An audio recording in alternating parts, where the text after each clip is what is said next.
My name is Jordan Henshaw. And my name is Kelly Raybon. I'm the mechanic. And I'm the journalist. Together we're Try and Prove It. Someone has been charged with aggravated murder and is facing the death penalty, so we better figure it out, right? How do we tell the difference between an assertion that is true and an assertion that is false? You've got to start with all of the evidence, and you don't have all the evidence just yet. Okay, well, I have no idea. Whoever, but it's a dot. Where's the dot? Right there. Science is not absolute. It doesn't say this is what happened for sure. It says this is the best explanation we have. 3, start sequence. 1. If one picture is worth 1,000 words, one field demonstration is worth 100 internet conspiracy theories.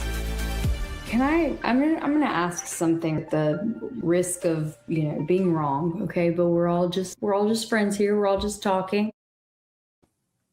Good night, everyone. We have a special guest for you tonight, and then we are going to go into some other stuff. But tonight we have Adam Bartholomew, Life is Driving, in the studio here with us tonight.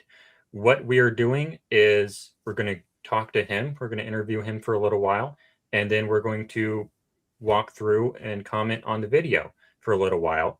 And then we have a lot of new developments in the Charlie Kirk case, particularly with Candace Owens, who has been doing very well recently. And we're going to look through some of the new developments in the case that she's brought forward. So it's going to be a packed episode tonight. We have a lot of exciting stuff going on tonight, so you'll definitely want to tune in. So, Adam Bartholomew, if you have ever seen that one video that's like an hour long, that's just a guy doing a live stream at UVU starting 20 minutes before the shooting happens, covering the shooting, and then for like 40 minutes after the shooting, that was filmed by Adam Bartholomew, and he's here in the studio tonight. So why is that video so important? Why do so many people do so much coverage of that video and do these live streams where you just go over every last frame? The world has changed in a really interesting way. If you look at JFK, the JFK assassination, we have very limited access to that crime scene. We have like 1 or 2 videos, and they're very short and very crummy. We don't have access to that crime scene. Imagine, though, if you had someone with modern technology, with a modern camera, who walked that scene, who was standing in the crowd, who was looking at the depository building, who was standing on the grassy knoll, filming all this stuff before, during, and after the JFK assassination. That would be so incredible for people investigating that case. We didn't have it back then because technology hadn't caught up, but we have that now. His video, Mr. Bartholomew's video, is the closest thing we have to being there in person and really understanding what it was like to be there that day, which is really important for the investigation, right, Kelly? Absolutely. Video evidence can be everything. And what is so unique about the Life is Driving video is that, he was there on scene and rolled the entire time. Now, his live stream did get cut out, but, he has essentially an hour-long video that was absolutely from that day. And that speaks volumes over a small little clip here and there, especially something that may have been released weeks, months later. Mm-hmm. So we are very grateful towards Mr. Bartholomew for, making this available to the general public and keeping it public so that everyone can have this access and this understanding of what happened. So I'm going to bring him on here in a second, but we did have a chance to speak briefly in the pre-show. He is a political, he likes to talk to the people who protest. That's his passion. That's who he likes to talk to. He wants to understand the other side of the story at some of these events and at other events and problems across the country. So that's what he's about. And we're really happy that he's able to come on the show and share his experience of what happened at UVU on 9/10. So here he comes. Hey, thanks for coming on the show. Hey, what's up, guys? Thanks for having me. So what we're going to do, we're going to talk a little bit, and then we're going to play through some of the video, and I'm going to let Kelly take it on from there. I mean, Adam, thank you again so much for being here. And your video has really been just instrumental, I think, to the investigation. What's interesting is for people on both sides, really, of the what happened to Charlie debate. Can you talk to us a little bit about your background and just how you ended up there to begin with? Sure. My background as far as, just videoing protests, that was basically my background. I got involved in the scene politically because I felt like, I experienced the Democrat Party's caucus up in Washington State during the COVID, where they had over 300 people show up to the precinct caucus. And at my own Republican caucus, we had less than 30. And they had paid membership tiers and volunteers, and they used the paid membership money to pay for apparatus of people that would go out and help the campaigns, filming campaign events, doing social media coverage, and that kind of thing. And so that's how I started. I started filming political events, and then you might remember the Chaz Chop Zone, the protests that happened in Seattle. We had how I got into that was I started hosting these Reopen Washington protests, rallies to protest against the COVID lockdowns. And they started out with, a few dozen people and grew to over 2,500 people showing up to the steps on Seattle City Hall. And my first instance of going viral was creating a little short of one of the protests that had showed up, a counter protest to our event at Seattle City Hall, where you had a line of these Antifa black bloc, black clad people, showing up with homemade shields that they'd made out of plywood.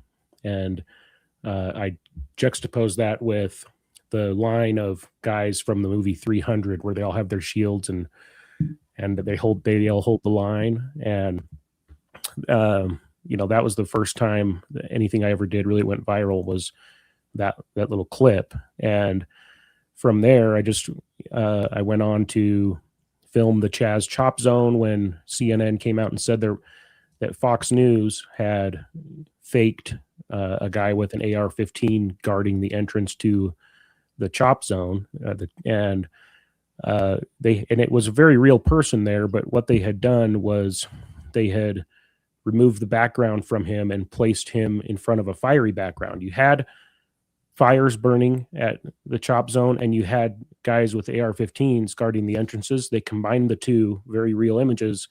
Well, CNN deemed that fake. And they said, and Brian Stelter even went out and said that guy didn't exist, that was totally manufactured. And I went out and filmed that same guy with my camera and put it out there on social media to kind of counteract that, what I perceived to be a fake narrative. So that was kind of my whole thing. And then I would talk to protesters. And the same thing when we moved to Utah during the lockdowns, we have the same thing going on. We have protests, seemed like every summer. You have different events. And I do a lot of protest coverage. I do a lot of political debate for the Republican Party. I donate a lot of my time filming and live streaming the debates. And I have essentially a mobile studio with multiple cameras and like 14 microphones, lapel mics, and I can mic everybody up. And I've just grown it piece by piece. Like I'll have a debate where my equipment is insufficient, and so I'll get something else and add it to my my kit, and it just grows from there. So now I've got a pretty good setup, and I can go and and handle these debates, get the word out for you. When you have for example, let's say the local state House of Representatives or the local county clerk. Those are elections that I'm a big believer in county over country. I think that local political stuff is more important and it has more of an effect on your daily life. So when you have people that show up to caucus on an afternoon in February, not everybody can, commit all this time, take time off of work to show up and attend all these different events, where you'll get somebody who I've met lots of Democrats here in Utah that say, if you want to have a voice in Utah politics outside of Salt Lake City, you have to register as a Republican. And the only way to kind of vet those candidates and make sure that there's somebody who really truly holds your values versus is masquerading as a Republican, in a skin suit, is to go and talk to them in person and ask them questions at these debates and then get their answers out to the other, delegates that are going to go vote for these people in the nomination convention. So given your interest clearly in politics and also your expanding arrangement of gear and whatnot, I mean, is this something that you do full time or purely a hobby? Purely a hobby. Purely a hobby. Got it. I spend my own money, take my own time off of work to do these kinds of things. Mm-hmm. So you have a job completely independent of the live streaming and the protests. Yeah. And so had you ever covered a Charlie Kirk case before September 10th? Or not a case, but an event? Yeah, I've covered two different Charlie Kirk events before this one. One in Washington State, there's a church called the House Church, and Charlie came to that church, and I back then during the 2020 election cycle, I was using a tripod and cell phone, a couple different phones on the same tripod type of situation, one to get the crowd, one to get the event. So I had that Charlie Kirk event where he came and spoke at a church. And then here in Utah, back in 2022, I want to say, the Riverton mayor, Trent Staggs, became the nominee for, I think for Senate, maybe. Well, let's see. Anyway, he was running for Senate or Congress or something, and against John Curtis, our current senator. And Trent Staggs was supported by Charlie Kirk. And Charlie Kirk came in a high school theater room. Not really, it's like an auditorium with a stage, Mm-hmm. They hosted an event there, and then they took questions. And one of those clips actually did pretty well, where Charlie kicked a guy out of the. Some guy came in, asked Trent Staggs about his bankruptcies, and accused him of foisting his debt upon the public, that kind of thing. And Trent Staggs didn't want to comment on it, and Charlie Kirk was like, "Oh, I'll answer the question." And he gave an answer and equated it to some of the businesses that Trump has had that, that might not be the same situation with Trent Staggs, but he kind of equated the two and then kicked the guy out, and it was kind of a funny moment. So yeah, I've done two different Charlie Kirk events before this one. Okay, and then how far in advance did you learn about the UVU event? I'd heard about it. I heard that it was coming, and I kind of so I check in on the local protest people on their social media feeds on Instagram and TikTok and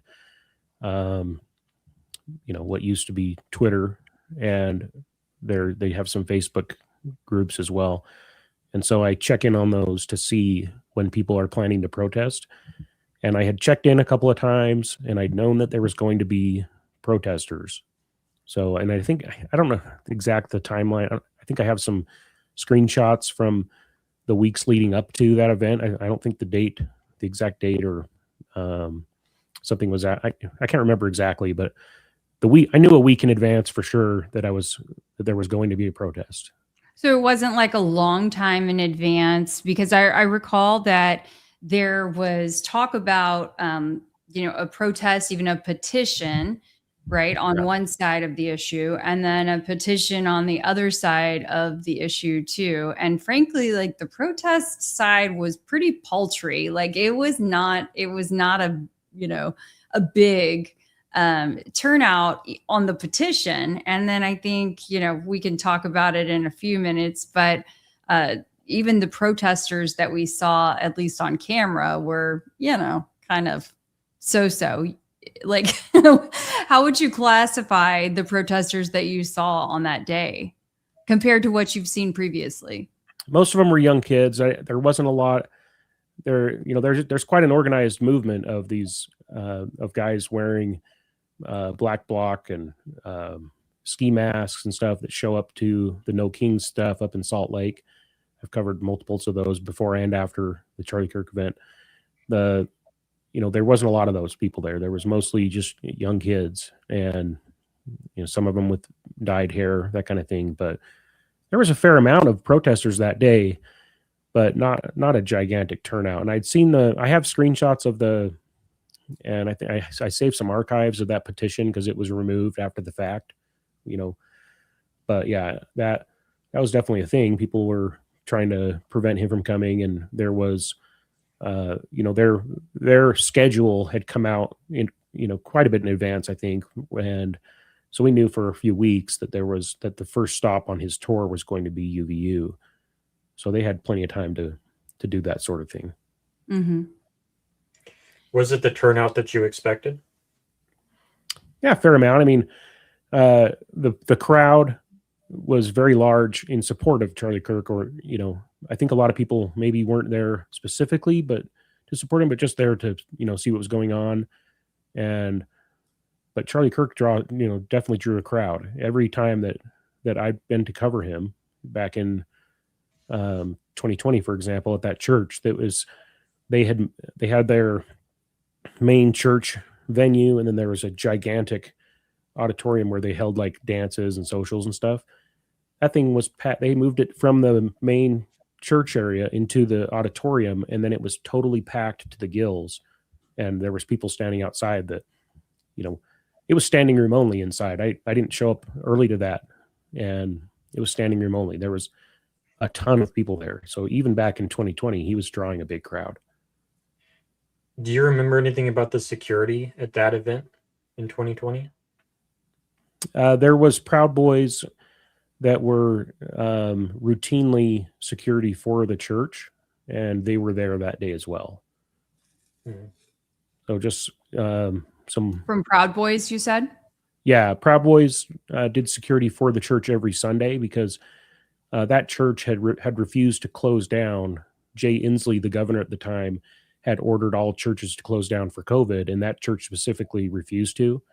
And they got people that were showing up in person to, protest them refusing to shut down. And so the Proud Boys had stepped in and started showing up every single Sunday to guard the entrance and, protect the churchgoers. I think I'd heard of that, happening in some places, but I'm curious since you mentioned that, because then there was this whole, I think potentially Proud Boys tie-in with TPUSA and Charlie and January 6th and all that. I mean, do you know anything about that? I'm familiar with it. Yeah. I mean, I'm wondering if that's the reason why they chose that church, or any I think the Proud Boys, they'd stepped up to do security for, I think, Michelle Malkin and who's the blonde? Not Tommy. No. Was it? Ann Coulter. So they Ann Coulter. Okay. Yeah. So when she had showed up from way back, gotcha. University in California, there was Mm-hmm. a bunch of stuff going on, and so those guys have stepped up to do security for a lot of people in that kind of situation where you have these groups of extremists coming to shut down your event, whatever it may be, whether that's a Sunday service during COVID, or an Ann Coulter event. The Proud Boys have done a lot of that kind of stuff, so I'm familiar with what they do. So, and I asked them if they were Proud Boys at that church, and they said yes. So now the folks, UVU 910, the folks who you were in the group online on social media, the folks who wanted to protest, what was their goal? Well, they wanted to get Charlie's event canceled. That's one of the reasons they did the petition, because they wanted UVU to shut him down. They didn't want him to be allowed to speak. And but once you were there that day, I mean, did you really see that much of an effort that seemed, I don't know, visceral? That, like, I just know, so I live in Houston, for example, and I mean, I've seen some protests, and it's just like, kind of looking back, it didn't seem like the protesters were all that serious, but you were there, so give us a little more. I think insight. Utah definitely doesn't have the level of protest that a lot of other states have.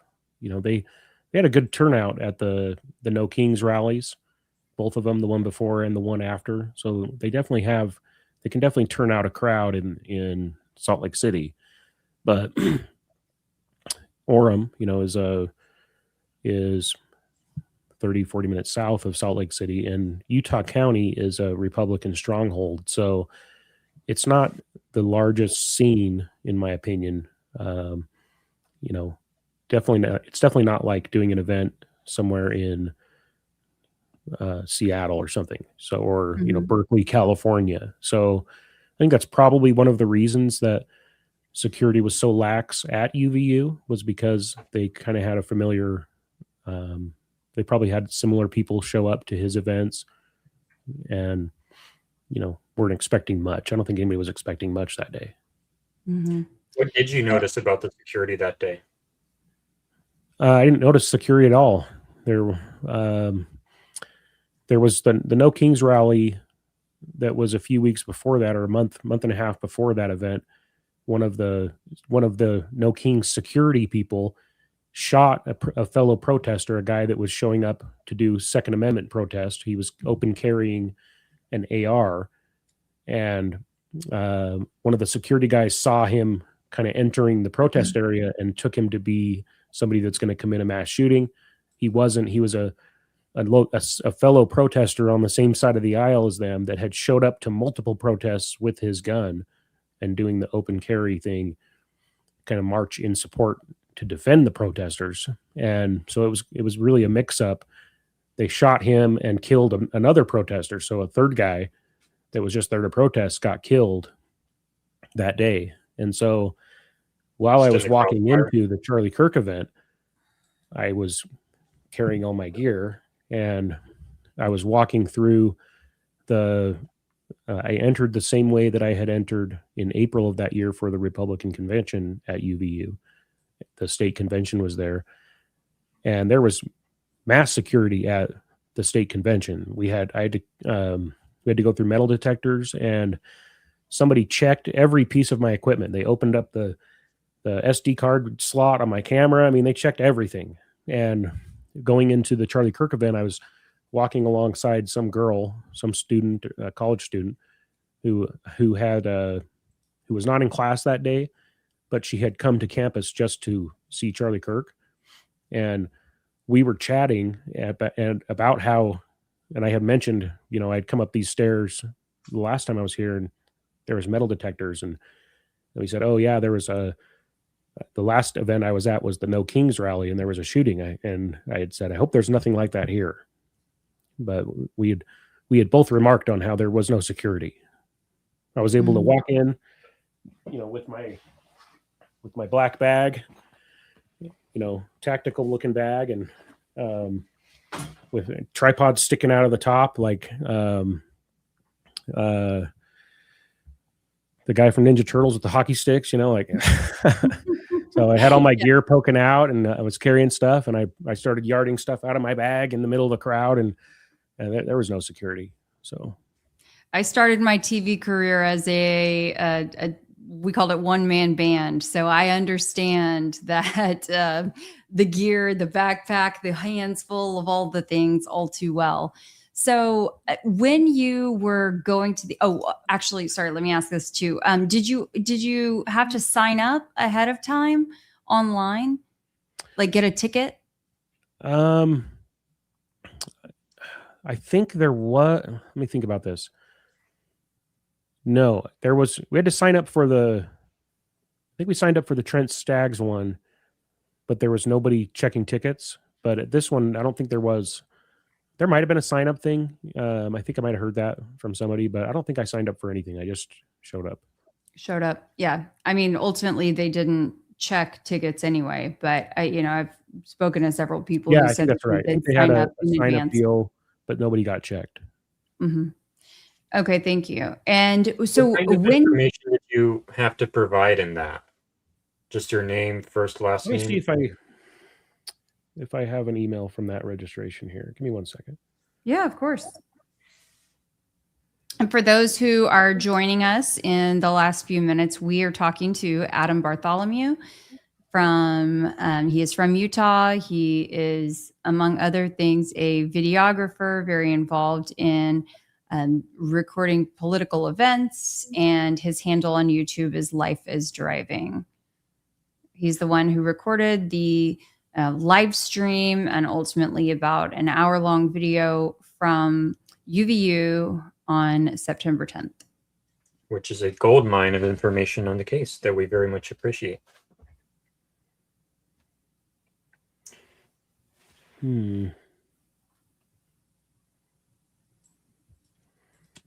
So... Cat's 3 Dogs. He did say that he has covered 2 Charlie Kirk events before 9/10.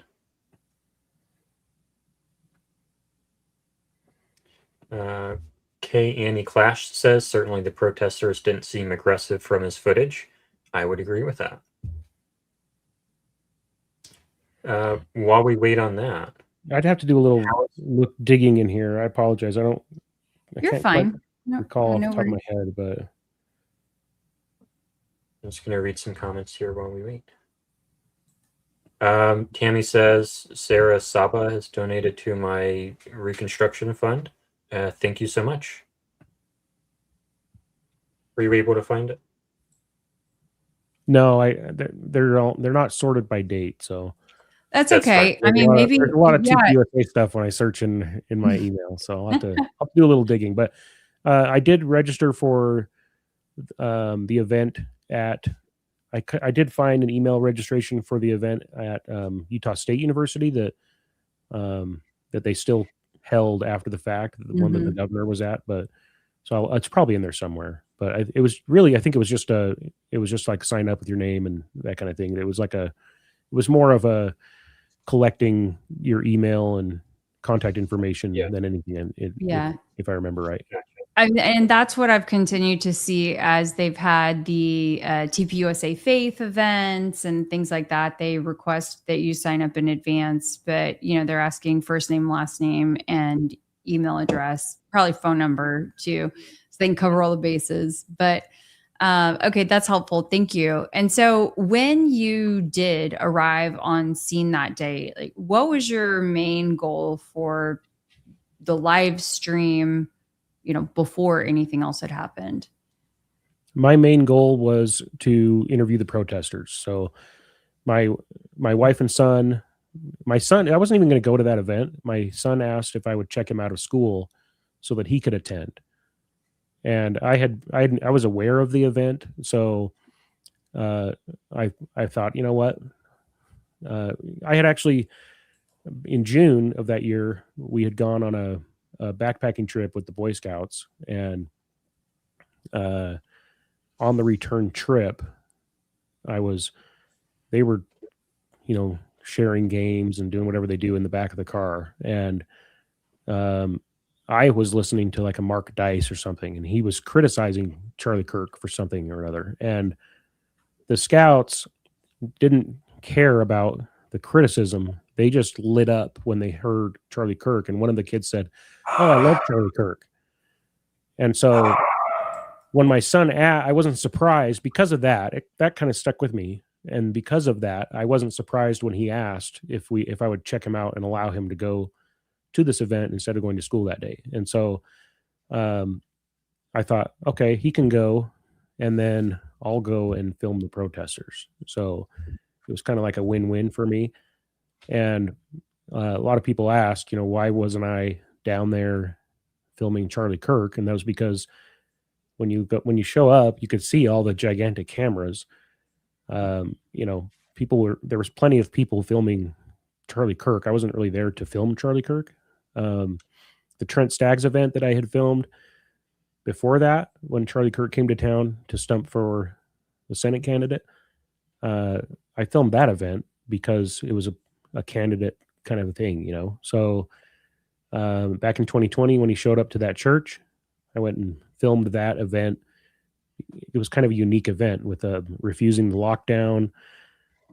In a way, it was kind of a protest, and so hosting a big indoor event during the lockdown when the governor had ordered churches to lock down. So I filmed the stage at that event, but really I was there to film the protesters. Like, that was my main goal, was to give people an idea of what the event is like, and then interview protesters, which is what I'd done at the No Kings rally like a month and a half before that, and countless other times. And that's what I do, is I show up, plant a camera in front of those guys, and ask them what they're doing there, why they hate, whatever. I ask them why they're protesting the No Kings.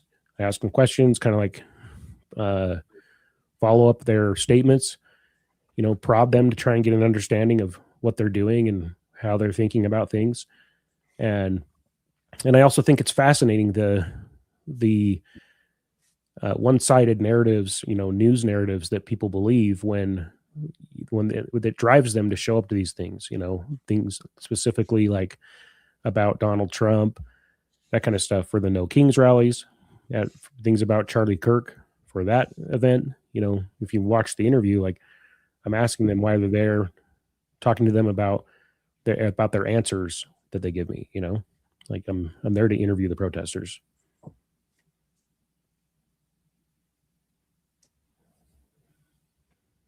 So, are you speaking? Sorry, Oh, I was you're trying to muted. unmute. I was trying to unmute my mic because my dogs were barking in Ban there. ban that commenter that's saying how beautiful Kelly is. Oh, Not allowed. Maybe they intended to direct it to you, Adam. Maybe. Probably to Jordan. So probably just got his pronouns wrong. We did have a lot of folks who asked if you are a member of the LDS Church. Do you mind sharing with us? I was born and raised in the LDS Church. I grew up here in Utah.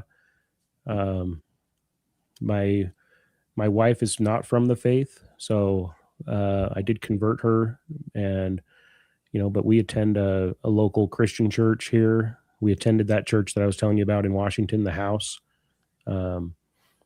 So take that for what you will. Yeah. We can come back to the faith and all of that in a little bit if possible, but I want to keep on the track of as we're moving through the event. So you arrive, you initially go toward, and Jordan, you can feel free to roll, video, just so there's probably some folks who are watching who maybe haven't seen it. Well, real quick, we are at about half an hour. Are you good on time, sir? Yeah, I got plenty of time. Perfect. Awesome. And Thank before we get into the footage, would you mind telling us about the rig that you had that day? Sure. So I've got this backpack here, if you can see it, and in the backpack I have this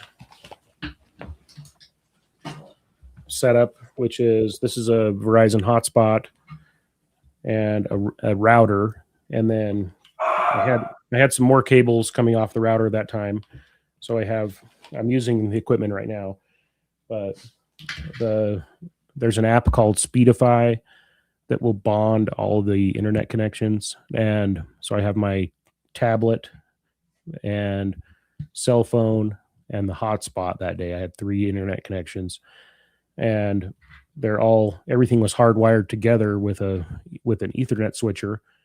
And I had 2 tripods, one with a camera on it and the other one with I don't know where it is right now, but the other one was a tablet holder on the top of the tripod. Mm-hmm. The tablet here is my control device. I don't know if you can see that. Mm-hmm. And it's called Mevo Studio. It's from Logitech, and that's where the stream comes from. So you can stream to multiple destinations from that, or you can stream to an external destination. I stream externally to Restream, and then the Mevo Studio combines the camera feed and the audio feed, which is why. And I was using this tablet I just showed you. That's an Android tablet, but at the time I was using an iPad Pro 2nd generation, and something about the way it formats the audio. I had the audio running. It's a wireless shotgun microphone that was plugged into the back of the camera, and for some reason it records on a progressive delay. So I've had that problem at multiple events, and the only time I've ever been able to solve the problem was cutting out the iPad. But I couldn't cut the iPad. You have that problem on the day? Yeah. If you watch the video, the audio's out of sync. That's why. Because a lot of people wonder why when the shot comes out, you see people react before you hear it. So that would be why. Yeah. Yeah. The audio was delayed because of that. So I had a wireless microphone. It's a Comica VM30, and then it has a wireless receiver that's plugged into the back of the camera. The camera was wired with an Ethernet adapter to the Ethernet switcher in my backpack, which was then going to the wired iPad. So both things were wired on the tripods to my backpack. But the way that the iPad, for some reason, the Mevo app on the iPad Pro 2nd generation causes this problem with the audio delay. So the only way I had found to get rid of that audio delay was to wire my camera that I'm using now directly to my computer. And that kind of led me to believe it was the iPad. And I had a couple of people confirm that in different forums about this gear that I'm using. So I upgraded to this Android Galaxy Tab, and that solved the problem. But I did that after the fact. What was your ability to monitor your feed? On the tablet. So right now, the camera I'm on right now is wired to my computer. So I set everything up with the tablet and then switched it to wired webcam mode. But you can monitor the feed in here in this tablet. So that when you're in studio mode, you can. I don't know if you can see that, but you have a box that shows your camera, and then you have a box that shows your output, and you have all these audio controls. You can have multiple mics, multiple cameras, and then you can switch between the two. So like this would be 2 cameras. Neither of them are turned on right now. And you would switch between the two. Whichever one you select is going to show up on your output feed right here. And that's how you monitor the feed. And you can also pair, your Bluetooth to the tablet so you can monitor the feed, the sound of how it's going. And did you have a zoom lens on the camera? Was it a DSLR or? No, let me show you a camera here.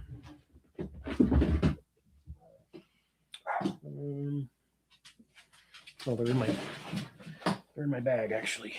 So I packed all just my gear up to interested- go film the scene outside of the hearing on Thursday yeah? of that week, but I didn't end up filming anything. I just chatted with people. So this here's is the the camera I camera. was using that day. This is it's called the Mevo Start. So it's got its own battery, 6-hour supposedly battery, and then SD card goes in the back, and got a jack for a USB to you can do the Ethernet adapter, and then an audio jack. So Very cool. Oh, we it's lost just a Kelly. 1080p fixed lens. The camera I'm on now is the upgraded one.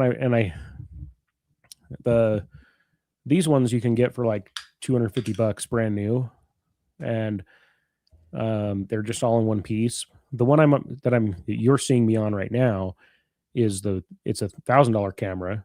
That's before you buy any lenses. It has micro Four Thirds detachable lenses, and so it's quite an investment to get, in my opinion, for me, small budget guy, to buy the Mevo Core, the more expensive camera. And so I'm always hesitant to take that one out into a protest, because I've had people, I had somebody in Seattle pour a bottle of piss on my equipment one time. And so I'm always like wary of taking that to a protest.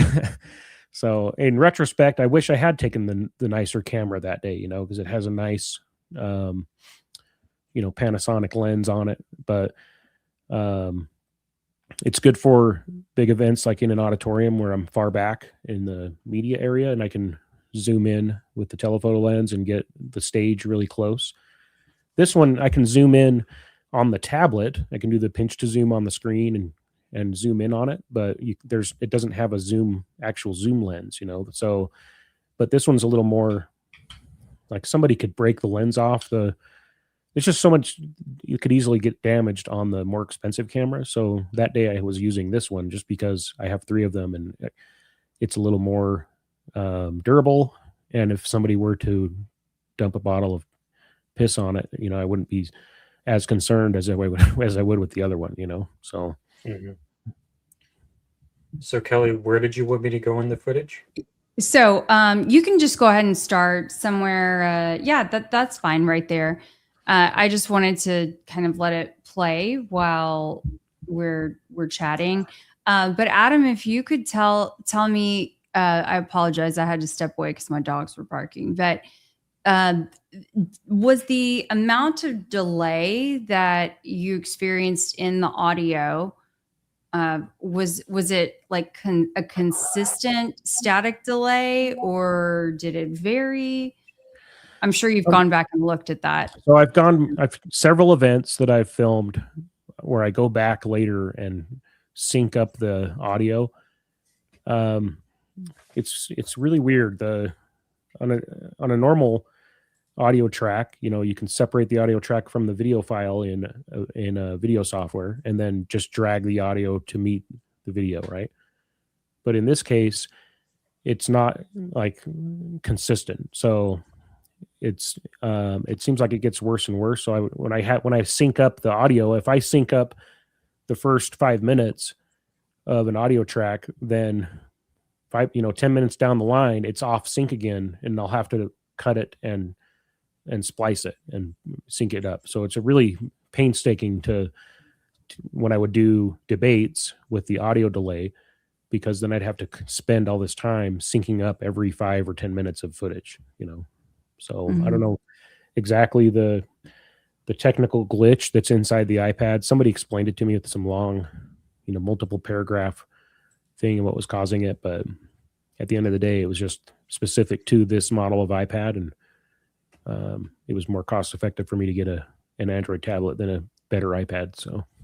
And but I mean, of all times, right, for it to happen, it happened every time I'd use the thing. So every event that I'd done before, leading up to this, it constantly happened. Got it. Yeah. But so did you make an attempt to go back and adjust it, or no? No, I just I uploaded the raw footage just as it was. So I know a lot of people had questions about have questions about the audio, but a video this long, like it would have taken me quite a long time to sync it up. And when I do that, because like I said, it's you'll sync up one 5-minute segment and then the next one is still out of sync. It's a progressive delay. It's not a constant progressive delay. So I'd have constant patches where I'm stitching it together, and it doesn't end up as seamless as you would expect. So I thought it was better just to leave it how it recorded. Yeah, I mean, look, at the end of the day, it's your choice. You were the one who recorded the video, and you can leave it. I mean, I don't know if anyone else is able to try to tinker with it. I know I have before for just using a small clip. Yeah, a lot of people have done clips. So, but yeah, at this point right now, what I'm doing is I'm carrying 2 tripods, so I can't see what's on the tablet. I can't see where the camera's aiming. I'm just carrying it to go to the next spot so I can get the next vantage point. So then I set it, you can kind of see I set it down and then I pick it back up and point it over the crowd. Because when you set it down, it was at basically the eye level where I would be interviewing somebody.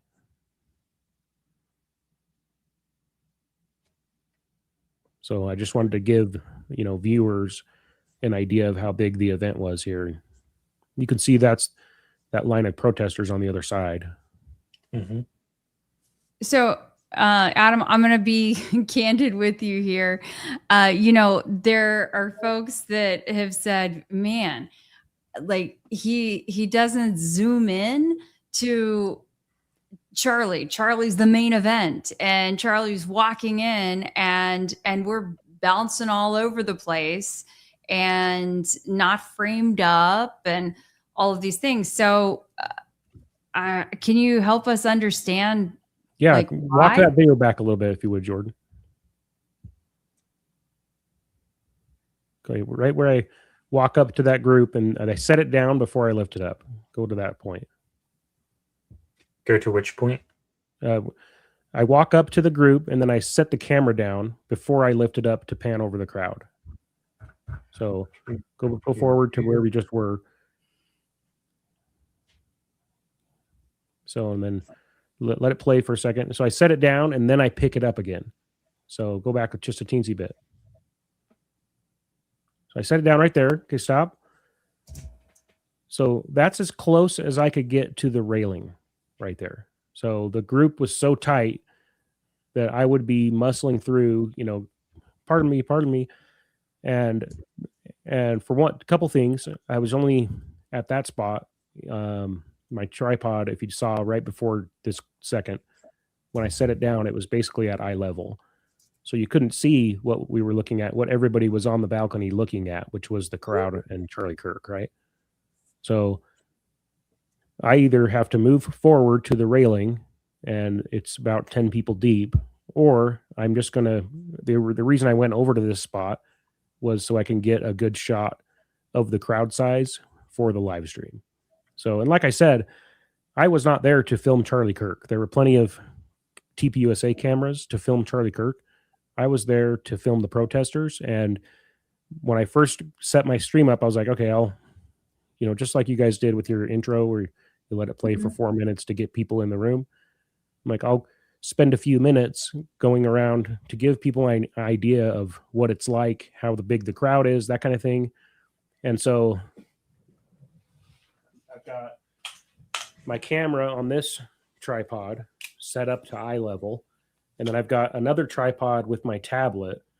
And so instead of pushing through that whole crowd, I picked up my tripod while my tablet's on the ground and I held it up like this and just kind of panned across so people could see the crowd size, but understandably, it's hard to even know how you're framing it at that point, right? I'm looking at my tablet in front of me, the control device, and I'm kind of like panning it, but it's this is a decently weighted tripod. I mean, it's kind of unwieldy, especially when it's all extended really high.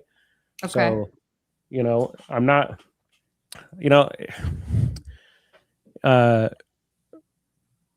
it's times like this where I wish I had some better, like a gimbal or something where There's a little thing. It's You called know? the DJI Yes. Pocket. Yeah, It's wonderful. Yes, I will tell you, it will yep. change your life. And Well, you the can only even do problem live is streams getting with it getting it to feed into the Mevo Studio app. So maybe it's possible. I'll have to do some research on that and see if it's Yeah. worth investing in. But Or a little the gimbal. There's a DJI the gimbal Mevo too. is like but- an ecosystem. So you'd Yeah. have, to be able to stream, have a microphone separate and be able to stream, live stream and everything from the control device, and have it's called Mevo Studio, so if you can if that camera can go into NDI mode, then I could get it into the Mevo Studio. So, Mhm. And that's complicated. But like I said, I'm 100% amateur, and this was just like my best setup. So I didn't go there expecting that some, insane thing is going to happen. I'm there to like set my tripod down Sure. in one position and interview protesters. Well, and I think Yeah, that's important for people to hear, to understand. And again, context. We're all about context here. So, Yeah, you didn't expect to be on a show or on any shows almost a year later. I mean, having or people picked up go through on this. every live stream, or live, throughout live coverage all over the nation, but the world, Yeah.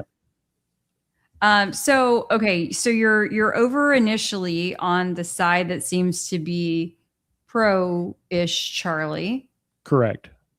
And I went there then, to see who's over there and get a good idea of the crowd size, because that seemed to be, from where I first set up, that looked to be a pretty good, vantage point to be able to see the size of the crowd around the main tent. did you notice at what point, I guess, did you notice that your video was separating from your audio? Oh, I knew it was happening. I knew it was going to happen. So it happened at everything that I'd been filming. So, there's a Mevo Studio Facebook group where the creators of the app are in there, like providing support for people. And so I've been trying to sort it out, and getting, that was actually the reason that I had gone with the Ethernet hardwire that day.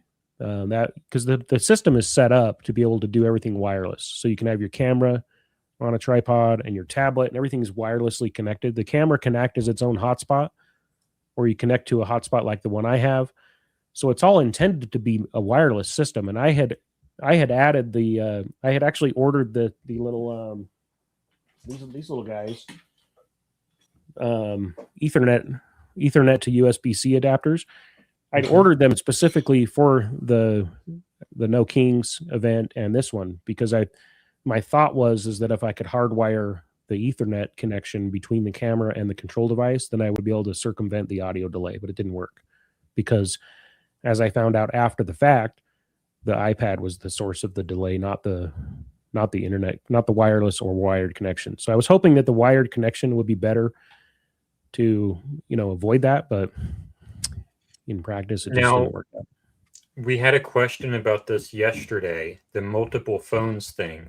My understanding was that the reason you have multiple phones is because multiple carriers will have different coverage overlaps. So if you have multiple, then if one carrier has a black spot in one area, you can still be covered by the other carriers. And then the software is able to sort of combine the different coverages into one, so that you have one really good signal. Is that correct? So yeah, I didn't have multiple phones. I had my AT&T phone, and then a Verizon hotspot, and the iPad, which at the time was with a AT&T. But now that I have this other tablet, I have two AT&T, two Verizon. So, but at the time I had just the Verizon hotspot, the AT&T iPad, and my AT&T phone. And what I had experienced at multiple events that I've been to, like the No Kings protests and the Charlie Kirk event at the high school, and even the Republican conventions where you have like 4,000 delegates in one room, it seems like you have all these people in the area, the cell signal degrades. So, you know, well, where I can before the event do a test stream with 5G and it's working perfectly. When I get in the event, I'll have the 5G, but the bandwidth, maybe you want to call it, I don't know what the term is, but it's severely cut. Sure. Because there's so many bandwidth. people. And so there's an app called Speedify, and you can pay $15 a month for it, and it bonds all of the internet connections to one. And so I have the Speedify on the tablet, the control device, and then it shares my internet connection from the phone and from the Ethernet is connected to the hotspot. And so it bonds them all into one, and basically like is supposed to theoretically make your stream more resilient, you know, so it doesn't drop, so it doesn't have as good of a chance to drop, you know. But unfortunately, you know, ultimately it dropped, and I think you can continue to play. Yeah, about 27 minutes, the stream dropped out.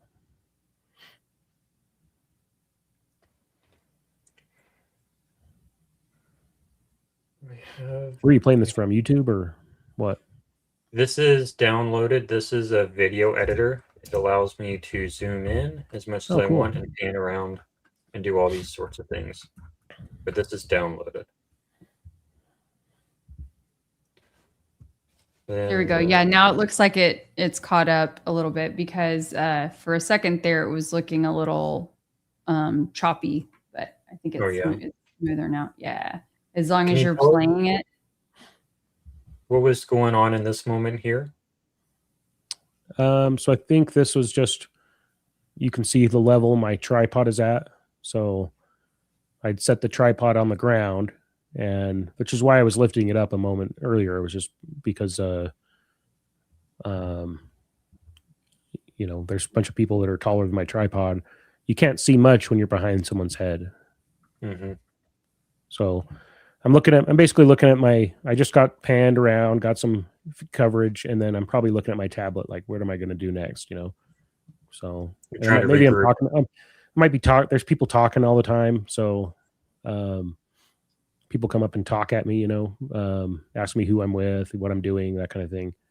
So it could be that. I can't, you'll have to turn up the volume, but basically I'm just tooling around, trying to figure out how things are going. You know, sometimes I'll take my phone out and pull up the live stream and make sure it's coming through. So, and then now I picked it up and it's up in the air again. So if I can pause you for just a moment, because I want to share just some of the audience questions, you know, sure. Adam, I think it's nothing you haven't heard before, right? But for example, there was one that just said he's exposing his setup to someone next to him. I don't know if that was at this point. I thought that was during when I was talking to the pro. I remember specifically when I was talking to when I was at those kids that were protesting. And yeah, that's on the other side. Yeah, somebody does come and say, "Hey, what's the deal? What do you got there?" You know. But I mean, I'm not sure exactly where I assume she's going with this, but just with the word exposing, it makes me, you know, to me sounds a little bit like as though you're trying to let someone know that you are filming in a certain kind of way. I'm just posing the question because I'm sure like someone like somebody standing next to me, or. Sorry, I'm like, somebody must be just really trolling me tonight because my dogs keep barking. Okay. So yeah, somebody might have been asking me about what the setup was, like just like you guys were asking me. You know, people will come up and say, "Hey, what's this?" You know, so I'll take the mic and just kind of drop it down as I'm talking to them because they're not an interview subject, you know, and I'm trying to be courteous to people, like, "Oh yeah, this is my control tablet," and because, you know, most of the time you expect something like you've got that little DJI thing. And so my setup with the tablet there with the video studio on there, people are kind of intrigued by it. So they often ask, you know, like at the No Kings rally, I had some lady come up to me and ask me if my software was automatically blurring out faces. And I said, no, why would I blur out faces? And, she's like, you're filming people without their consent. I'm like, they showed up at the Capitol. So It's a public place. There's no expectation of privacy. So now in this spot where I catch the Losi Center there, I'm carrying the tripod like this, and I'm carrying the other tripod like in my hand. The tablet's up in the air, camera's up in the air, and I'm marching along. So I'm not really, I just kind of pointed it in the general direction I was walking, and I can't even see what's happening. I'm just trying to move to the next location right now. So, But So you okay, have, I mean, in retrospect, do you see how people could wonder, man, he lingered on that corner of the building the Losi Center? longer than I would. Yeah. I mean, Like, play the clip. It's like 7 seconds. yes, but at this point, and I don't know exactly what time in real time it would have 2, been. 1,000, 3, 1,000. It's not even, so, I mean, we're lingering longer than you thought. Like I was literally walking around a corner. So if somebody believes that, that's the level of quality that a hit team is going to look for in a spotter, then that's just something they want to believe, like I'm traversing around the corner here. It's like less than 7 seconds or something. You can see that it's all choppy because I'm holding the tripod like this, and it's not, it's not like a gimbal stabilized thing. The tripod's got to be stationary to get a stationary shot. So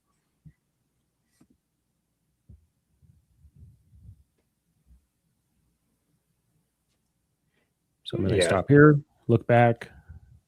Here's this angle, moving on. I'm just working my way around to get to the protesters, which is who I was there to see. So Did you notice how many folks were there with the maroon shirts? I mean, my son was wearing a maroon shirt. Yes. So I don't particularly see that there's an abnormal amount of maroon shirts. I mean, I own 3 maroon shirts. It's part of my, I laughed at my coworker. I laughed with who Billy, not Billie Eilish, Billy, the girl who's part of the conspiracy scene. You know who she is? Billy and Brandy. Billy and Brandy. Yes, Billy of Billy and Brandy. Yeah, Billy Webb. Yeah, so I was chatting with her outside of the courthouse on the Thursday of that week, and we had a chuckle because here comes a guy marching out of the courthouse in a maroon shirt with no branding on it. Like I have, I actually wore it on a couple interviews after the fact. I have a maroon V-neck zip-up sweater that, just like a cardigan that I wear. It's part of my wardrobe. And beyond that, you've got a local college that's nearby UVU. Their main color is maroon. You have Utah State University. It's a deep red maroon is their colors right up in Salt Lake. And it's a kind of a rivalry between BYU, which is just to the east of UVU, and Utah State. So a lot of people around here who are Utah State fans will wear their colors. You have Phil Lyman people, which are very prominent in this particular scene, the showing up to a right-wing event like Charlie Kirk. A lot of the same people showed up to the Trent Staggs thing. When my wife ran for school board, we had people showing up to her events in Phil Lyman gear. Like we had to tell people, I had a lady that refused to take off her Phil Lyman shirt for our parade float for the Springville parade, and we had campaign t-shirts for my wife's campaign. And there was one lady who refused to take off her Phil Lyman thing. And it's like, you're trying to operate a campaign. You have people that will only wear the Phil Lyman one, you're like, you don't want to kick you don't want to kick a supporter out, so you just kind of let it ride. But even after the fact, a year later, there were you can see it in the camera footage. Like there's a guy walking around with wearing Phil Lyman gear, and he's got a Phil Lyman shirt on a flag or something, on a pole. Yeah, there was a lot of Lyman. Yeah, so I mean, it's not.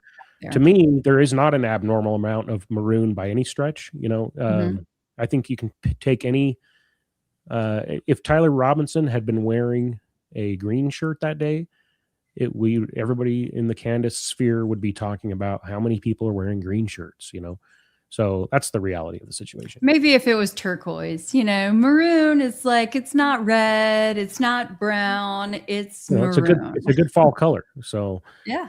And specifically that day, my kid was not wearing a maroon shirt until I told him, I said, and he's super pale white and burns, very easily. I said, if you're going, you have to wear long sleeves. And so he scurried into his room and came out wearing that shirt.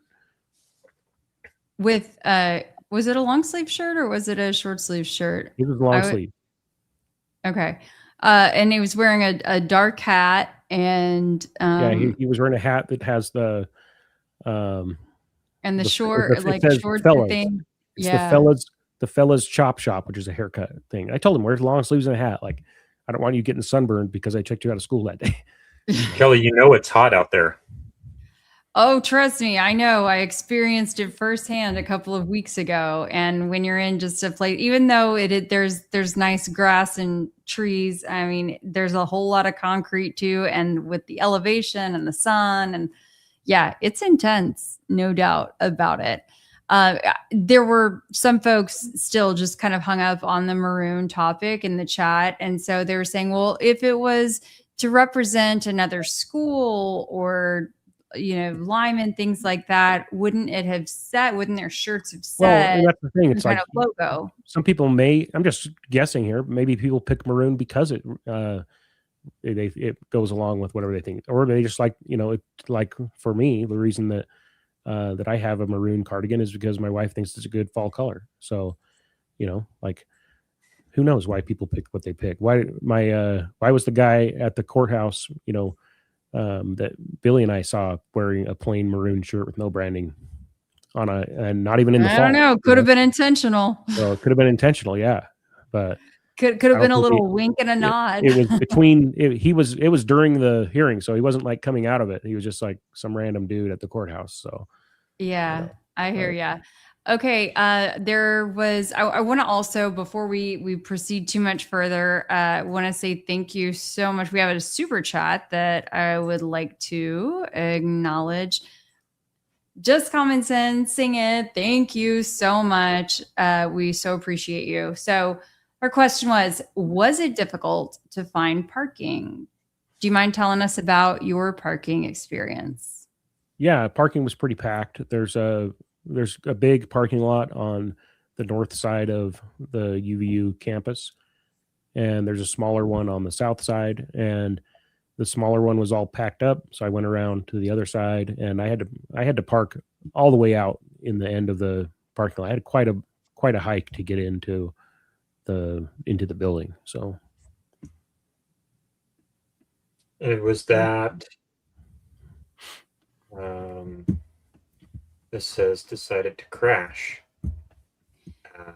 Whoops. I remember where I parked multiple times was at the Institute for Religious Studies, like open parking area, and then parked over by the fountains, but I would assume that fountain area was not available that day. Was that this parking lot here? Yeah, so you can see that white building on the top of the screen there. I was past that building to the north of it in that parking lot. I see. Okay. So I was pretty close to that street that you can see there that goes left to right. 800 South. Yeah, so I had to park out there and hike all the way into I entered through the UVU Center, whatever that is. So if you zoom in there. Right here? Yeah, so I entered through the UCCU Center and then walked through that building and then through another building and came out on the upper level where the protesters are. Mm-hmm. Oh, yeah. So, cool. Yeah. Well, thank you. Okay, so if you want, Jordan, you could continue to play that video so we can make it around to the side where he's talking with the boys. Now, were we correct in assuming that this is an auto exposure the whole time? Oh, yeah. Mm-hmm.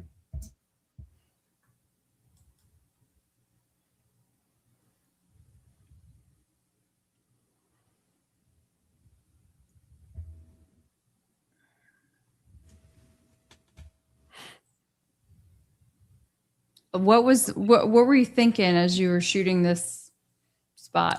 So right here, I just got out of the sun and I was just like sitting everything down. My tablet tends to overheat in the sun, so I'm just kind of like checking everything out, and then I pick it back up and continue on my way. And you can see I'm not looking at the monitor. I'm just holding the tripod with my arm wrapped around it, and then the smaller tripod with the tablet I'm holding like this, and the bigger one I'm holding like this.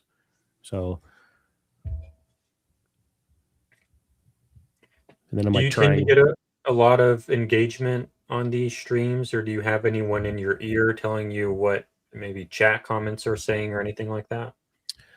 No, I can see, I can get comments in the Mevo Studio.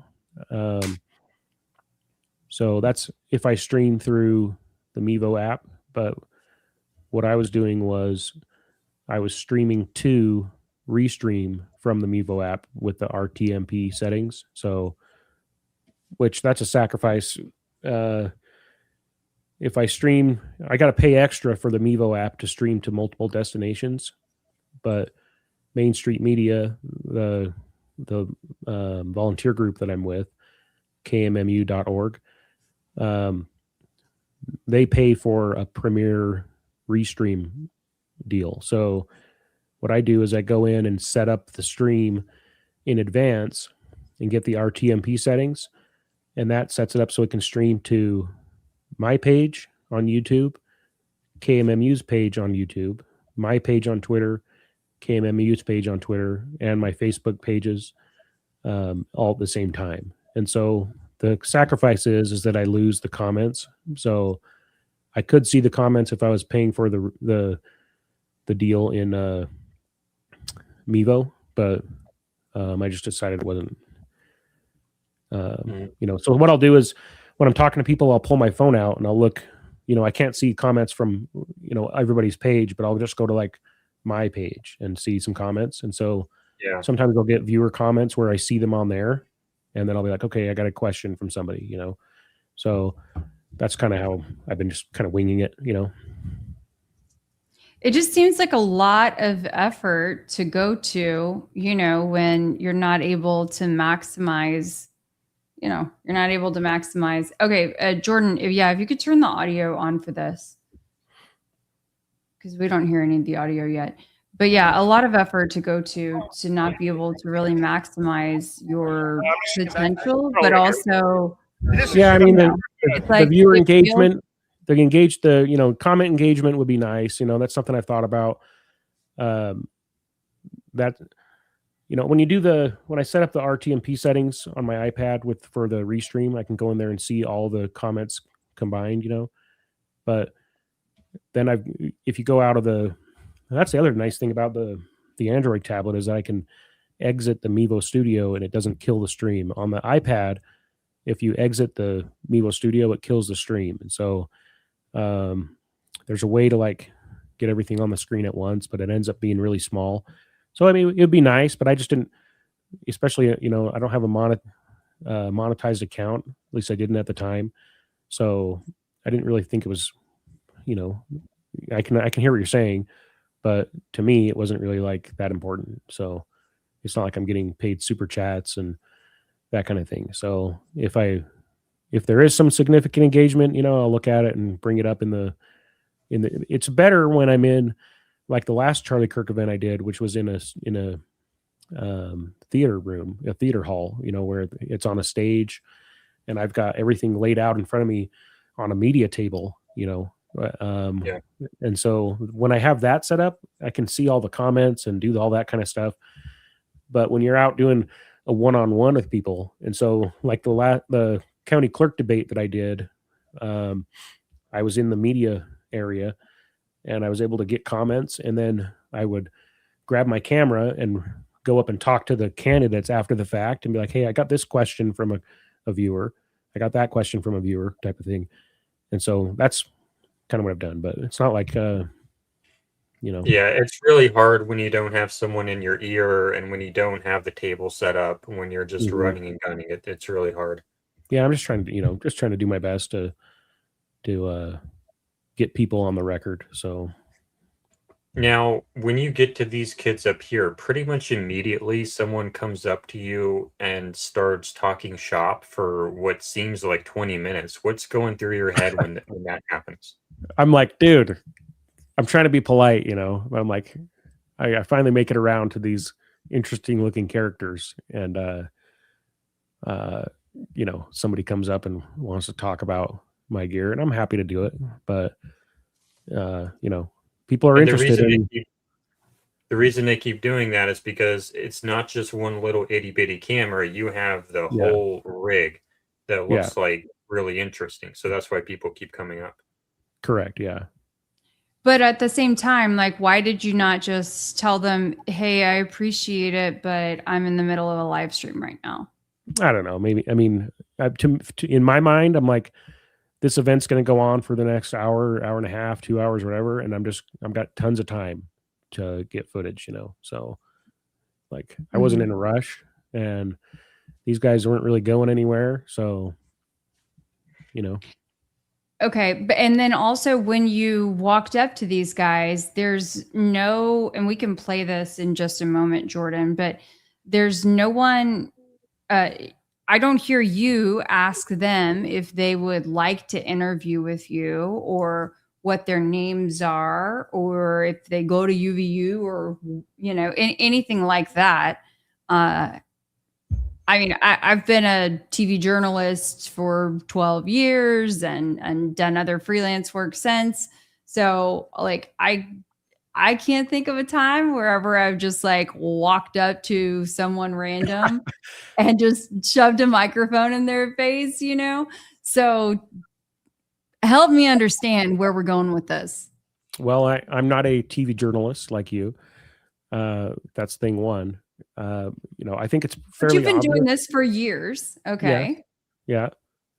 So are there any journalism courses I've got a lot you would like to recommend? I've got a lot Kevin? going on. I've not. What did you ask, Jordan? Are I there think any Jordan's going a courses you different recommend? direction. Jordan's going a different direction. Let's stay on track. I'm just saying, I got a lot going on. I've got all this gear. You know, I'm more of like a gear nerd than anything. And you know, I've got all this crazy gear with me, and I'm just trying to like get everything, all my buttons pressed, you know, and make sure that everything's working. Because there's so many times where I'll do something, and then I'll find out later that I didn't have audio, you know, or when I was doing the county clerk debate, the first 15 minutes, and this was a highly contested race last year. The first 15 minutes, the incumbent clerk, or I mean this year, a highly contested race this year. The first 15 minutes, the incumbent clerk's microphone wasn't working, and then when I finally got like settled and I was sitting down and I looked at the comments, I'm like, oh no. And so then I'm like fiddling with my stuff and then I was able to like fix it and make his audio work. But like, there's so many times where that kind of stuff happens that I don't know. I mean, maybe I should ask them their names and, you know, if they're students or whatever, but the main thing, I think it's obvious to me, like some guy comes up with a microphone and a camera in front of you, and then you don't like immediately run away. Hey, this guy's going to put me on video for a minute, you know? So, and people will ask me, I'm like, hey, we're streaming to YouTube. What are you doing here? Why are you out protesting? You know? So I'm like skipping the formalities. Maybe I should next time, you know, but in the past, I've also found with a lot of these left-wing protesters, a lot of them don't want, like, you'll ask them their name and they'll be like, why do you want my name? You know? And so I've kind of just like skipped that part. Okay. Got it. Yeah, Jordan, you can just play this because I know there's the stream, or there's someone who comes up and asks you, as we were just discussing, about your setup, and you explain that at length. And then these guys continue to sort of hang out, but step away, I think, and then you reconnect. Powder in the backpack. Well, so you do live stream. Yeah, I'm streaming right now. That's the camera? That's the camera, yeah. I'm getting echo. I don't know about you guys. Yep, echo. Jordan. Oh, we have echo? Mm-hmm. We did the test pre-show. Maybe it's your mic. Yeah, Mute I your think mic for a sec when you play it. I'll mute my mic when I play then. This is the audio captured. Look how tiny that is. Wow. It's my own DIY streaming setup. So it's professional ones Can I get a cost like picture of that $5,000. microphone? Yeah. I just don't remember what that is. I've seen small ones, but I haven't seen that small. This is the mic right here. This is the receiver for this. Yeah. How far will that transmit? Really? Can you put that up? And I had this exact encounter at the state convention with the ABC4 people, and they're like, "Oh, look how small and nimble your setup is," you know. So it happens to me all the time. It's in my backpack. I gotta get it out. So that's your monitor, and this is your recorder. Is the SD in there or SD in here? I can record to this, the SD in this, and stream at the same time. So Wow. I'm recording to everything. Wow. So that way, if I have multiple cameras, you don't miss any angle. You know. Who makes that camera? It's Logitech. Yeah. I have a bigger one at home. I don't have to bring out here. It's a pretty wide angle. It has a micro four thirds lens. Oh, it does. Yeah. Oh, it's that big. Huh? Yeah, it's like a cube like this big, and it has a micro four thirds. Wow. It's 6 hour battery. Yeah. Who makes that? Yeah. And I turn around. Logitech. I've heard that company, but they're mostly surveillance cameras. Also like keyboards and mouses. I think they bought these guys. Evo camera. So it's a bigger version of that with micro four thirds lenses. Yes.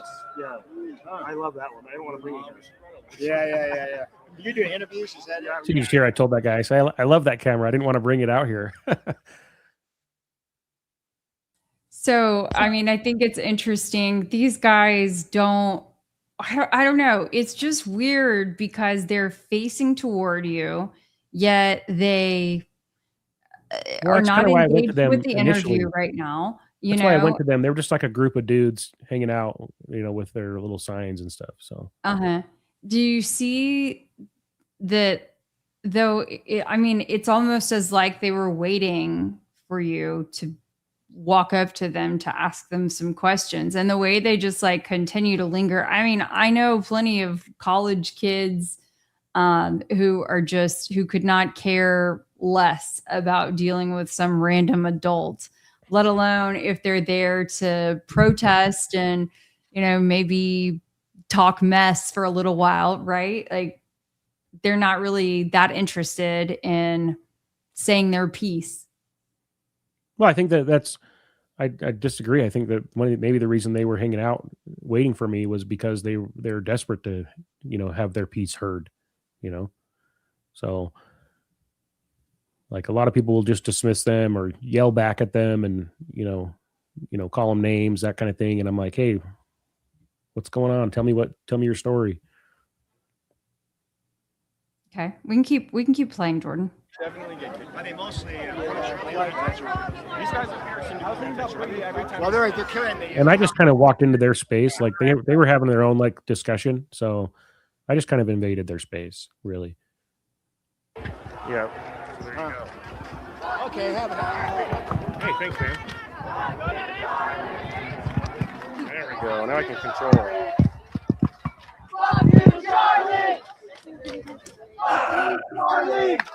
See, they're participating in the chant. And I move my camera over. Like, hey, where are you guys going? Did you try to talk to any of the people chanting that? Those guys were chanting that. They were just doing Oh, this. the people. Oh, they were. That's why they moved away from me briefly so they could, you know, participate in the UVU Charlie chant. Oh. I did not know that. There you go. If you wanted to know about my setup, that guy asked all the right questions. What's going on, man? Downstairs or up there?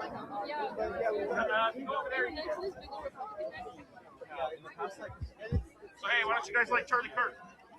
I think that I don't like his views on genocide and how he's supporting I don't like the murder of children dying in Palestine, in America.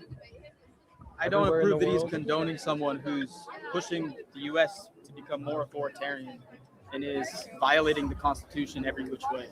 Okay, pause it, Jordan. I mean, I don't even know who was speaking in that moment. Did you have your stick mic out, your shotgun mic, or, you know? Yeah, I was just kind of pointing it in the middle of their group, you know. So I think I changed the then I kind of look at the camera and adjust things to get them all four in the shot. Okay. But I mean, it's hard. It's hard to get like, I mean, I don't know. I just think like either 1 to 2 at a time, max. Yeah, I mean, you don't really know who's like I said, talking. I'm winging it here. Sorry. I get it. But you've also been doing this for several years. Okay. And you are putting forth your valuable time and effort, and you've invested into your setup. And this is a big event for Utah, right? And so you're like in the zone. And so then you look at this and think like everything's trial and error for me. So okay. What she's trying to say is that there's a lot of room for growth. There is, yeah. I appreciate the criticism, Kelly. It's, you know, look, though, I'm gonna be super direct, you know, candid with you, right? Is that is why people, among a few other reasons, but why people question the maybe the motivation behind you being there, not just the authenticity of it, like the sincerity of it, what the motivation was for you being there, if it doesn't look remotely like a semi-professional video. Move it forward and you'll see that I get all four of them in the shot at the same time. So, you know, like I just got to this location. Some guy spends, 10 minutes going over my setup. Like I'm a one-man operation here, just trying to do my best, and you get a lot of, there's a lot of camera adjustment, that kind of thing. And it's more than a one-person job. So trying to be the interviewer and the tech guy at the same time. So, it is what it is. If you look at my previous and subsequent protests, like when I'm doing a set debate, when it's, all in one place and you can fix the camera on the stage and then set zoomed in angles for each candidate. You can set little zoomed in squares that you just tap it when they start talking. Like it's way better. So my system is probably better for that type of a scenario than it is for this, but it's the system I've got. So Charlie Kirk did? He did. Say that again? He confused a dolphin fetus with a human fetus. Yeah, I'm like when was this? It was during his He was asked, is this a baby? And showed a picture of a dolphin fetus. He said, without a doubt. And the guy got him. UVU Charlie Kirk. When do you think life begins? No idea. I don't know. And for that reason, I think it's this huge issue that Charlie Kirk made a mistake, but he's like, he won't answer when he thinks life begins. Gotcha. What about you?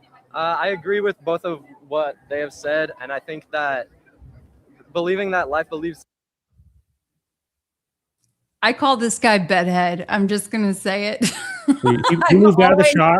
Bedhead. He moved out of the shot. The tech guy, me, who noticed that he moved out of the shot, and so then I moved the camera. So I'm trying my best here. Adam, we may have to work on rule of thirds. Have you heard about rule of thirds before? I've heard of that, yeah. Okay. I see Trigger Smart is in the house too. He may be able to help you a little bit, with your setup in the future. But believing that life starts at conception is, can you look at that and define that is a life? I feel like you could say that then life starts before when it's conceived in your head. Like, is life? I don't know. You can vary the definition, and I'm okay. That's why I'm not debating him. How far are you willing to push the line? Yeah. I'm not like I don't want other people. What if we said like when vocal cords were developed in the fetus, that if it was old enough that if it were taken out of the womb it'd be screaming, would that be when life has begun? I mean, I would say like I can't physically like conceive like a child in my own body, so I'm not gonna like put pressure on other people. They can like have their own opinions, and I'm not gonna force them. I mean, just for like biology reasons, for like we're at UVU here. So like, when would you consider that life begins? I mean, we could argue argue semantics all day. I'm just curious what your Yeah, we opinion can say, is. what do you say a You genocide is? disagree You can with do the same Charlie, thing. so I was wondering what your side was. My opinion is people should just have the freedom to do their own thing, especially when we don't have a defined thing. Because if you make rules without a thing that is defined, then that's when you get into issues, because you're controlling people's choices based on something that we're not 100% sure on. That's the whole point we're trying to make. Fair enough. Can you hold up your signs, guys? Yes, sir. I mean, it's really hard to hear you, hear them, whatever. But I'm just I didn't saying, realize you know, how bad the feedback was when I'm talking the mic versus like, because I'm super close to it. Let me grab that. I can grab that mic if you want, but I'm super close to it. And then when I'm doing this, they're like a few feet away from it. So, you know, I've since moved on to these little lapel mics so that I can give the other person, let them, you know, it depends on who they are too. Like I'm always worried somebody's going to run away with the mic. So, but I've moved on to these lapel mics where what I do now is oh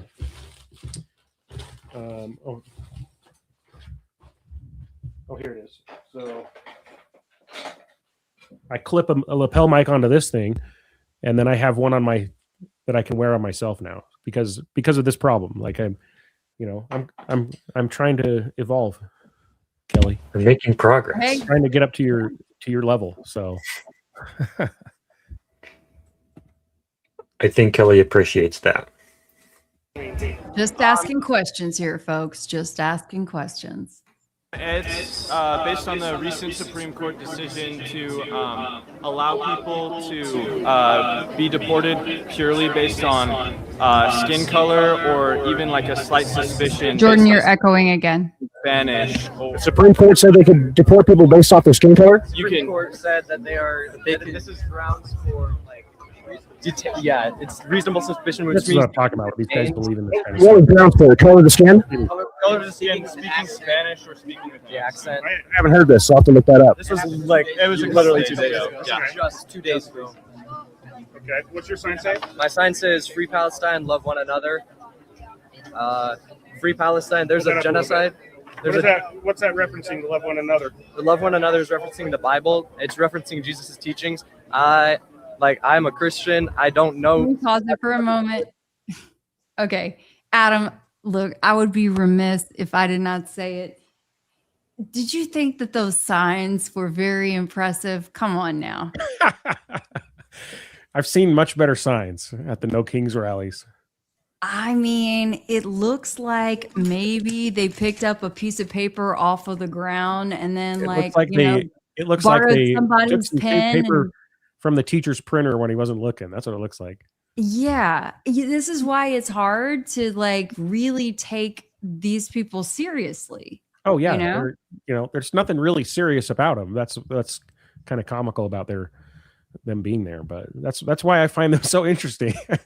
Because But did you feel like what motivates these people? You know, like what do they listen to throughout the day that gives them these ideas that the Supreme Court says you can deport someone based off of the color of your skin, and then motivates them to take a Sharpie or probably a whiteboard marker and, you know, make a Free Palestine sign. Like that's where I'm trying to talk to these on guys. one piece of printer paper, it looks Before like. the crap hits the fan, you know, but like I'm just trying to like pick their brains a little bit to kind of get an understanding for, you know, what's going through their heads, because a lot of them don't have much going on in there. So, you know, that's kind of the whole gist of it. Okay, So got might be it. kind of maybe I'm being cruel, you know, by exploiting these poor fools. But Jordan, know, if you zoom all the way in, actually right there, to the middle between I'm like, is that? I knew there's a shot where a maroon shirt guy. I don't know if that's the one. That's the one.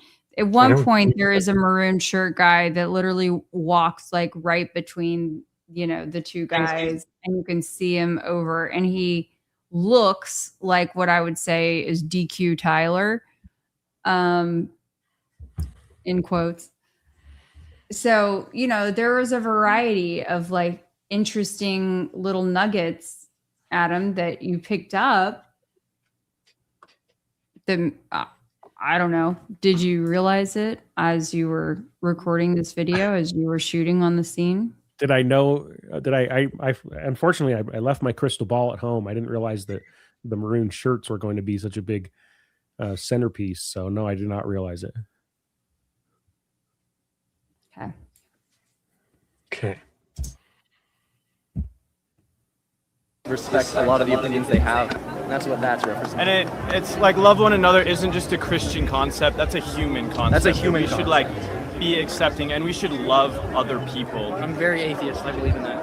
Society I'm very atheist. I believe in that wholeheartedly. Okay. Society doesn't work without us loving each other and getting along. Otherwise, there's just disputes and conflicts, and it gets ugly. Okay. So you got the rainbow pin on there? Yep. What's that mean? Gay pride. Gay pride. I support LGBTQ+. Okay. Would you guys go support gay pride in Palestine? So yes, in Palestine, a lot of people will. Would that be something you guys would be willing to do in person? I feel like no, I'd get bombed. I'd get killed. Yeah, I don't live in Palestine also. So I do it here because I live here, you know? Okay. All right. A lot of people bring up the argument that in Palestine it's not legal to be gay. It is not legal. Like people love to. Yeah, I've heard that a lot. Yeah, I've heard that a lot too. And I just believe that they still should not be mass murdered. Their children shouldn't be killed at the age of 0. We also don't condone Hamas either. We don't think that's all right. We're not supporting terrorism. Say that one more time real quick. We also don't condone Hamas. We think that genocide's wrong on both sides. We're just saying that we're not advocating Israel for is the one that's doing the most. We're pro-Jewish people and pro-Palestinian people. I think people should live and people have a right to live. And that's kind of back to like the love one. I'm going to ask you this right now. This is a good question. Have you been asked to provide video for evidence to the SBI or FBI? The state investigators and the FBI got my footage like on day 2, I think. Interesting. Did they take the raw files or did they just your YouTube stream? I uploaded it to a Google Drive, and then I added them as an editor, and they were able to download it from Google Drive. Got it. But they didn't ask for the original card that it was recorded on. Well, I mean, it was only recorded to the solid state drive of my iPad. So the SD card, because I had the camera in NDI mode, I didn't realize it at the time. But when you put the camera in NDI mode, which I did that because I was connected via Ethernet, and I was trying to get around this audio delay that I've been experiencing. So I was experimenting with different things, and I put it in NDI mode. When you do that, it won't record to the camera SD card, only to the control device. So I didn't get an SD card copy, unfortunately. Perfect. One another thing. It's like love everyone. Love everyone, regardless of race. Everything. Well, thanks, guys. Appreciate you guys coming out here. We appreciate you. Love you. Are you gonna go down and see get closer? Or are they like restricting you guys up here or what? Nah, it's too crowded. It's just there's just so much. Before we had a flag and we had it, so it's positioned above the tent, so it would be in the camera. They made us move. What was that? He just got shot! Holy shit! Okay, if we could pause and maybe just like rewind just a touch. In that area, that's the first time that I noticed the audio delay. When it's like the guy with the curly brown hair, just moments before, then he's like, move or something like that. It's like all of a sudden there's a. What was that again, Kelly? If you can repeat that. Yep, move. Yeah, something like that. Move. But yeah, I mean, is that where you noticed the audio lapse start to happen, or was it earlier? I think it's going on. I mean, like I said, it's a progressive thing, so I think it's going on earlier than that. But okay, well, that's where I really noticed it, and so the timing with the incident. Yeah, if we can just like play that back. Just go back 10, 20 seconds. What is that? So you can see ecological criminal reporting here. Just so happened to not record to the SD card. Sure. Wonder who they is he shared it with from the FBI. Got an email screenshot.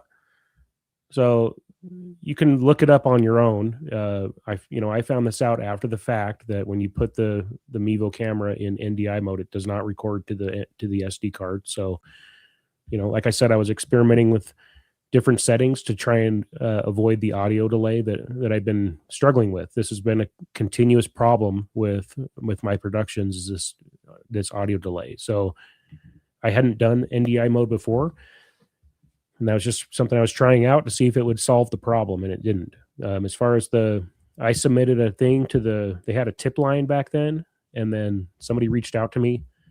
I've since removed the person from so they're not an editor on the. I said, let me know when you've got the file, and then afterwards I removed them. So it was like a state. I think it was a state investigator. Might not have been an FBI guy. It might have been just a state investigator, but it was somebody from the task force because I submitted the tip on the the tip Okay, line. so that's okay, cool. Well, maybe you can, later if you're able to share some of that with us. But if we could replay this video so we could see the audio as this sort of distortion happens.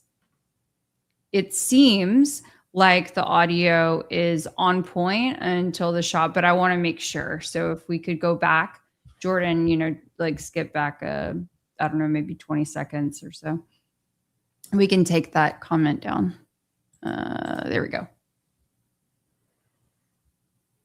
Oh, can't hear you. Oh, that's why you kept interrupting me. Eco's been on the show before. He's great. The ecological criminal guy. All right. So it's positioned above the tent, so it would be in the camera. Go back further. People should live it. People have a right to live. And that's kind of back to like the love one another thing. It's like love everyone. Love everyone, regardless of race. Everybody. You can even take us down, Jordan, if we need to. But I just want to make sure that we're okay. Yeah, that's good. Since are you zoomed in? Yeah, I'm zoomed in. Okay. That's fine. No, that's fine. You can. That's great. That's great. I just didn't want us to be blocking anyone's mouth. No, but we do not have AV sync right here. It's very off. Okay. Well, even if I want to go back until we see it. I don't think it was literally 2 days ago. Yeah, just 2 days ago. Okay, what's your sign say? My sign says free Wait, Palestine. you're echoing.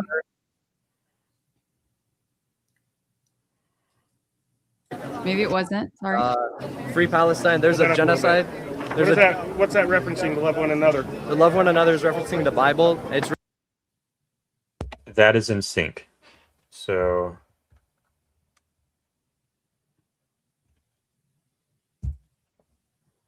oops. Rename. I can't get this thing to label. There we go. Right click. Can I right click? No? Can I right click and rename this, please? I would like to rename this. Marker. Rename marker. In sync here. Perfect. Okay. And now we're going to track forward. So, yes, in Palestine, a lot of people will... Would that be something you guys would be willing to do in person? I feel like...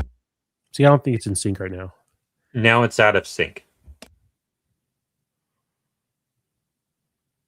I'm very atheist. I believe in that wholeheartedly. Society doesn't work without us loving each other and getting along. Otherwise, there's just disputes and conflicts, and it gets ugly. We should be. I might disagree with most of them, but I still love them for who they are, and I respect a lot of the opinions they have.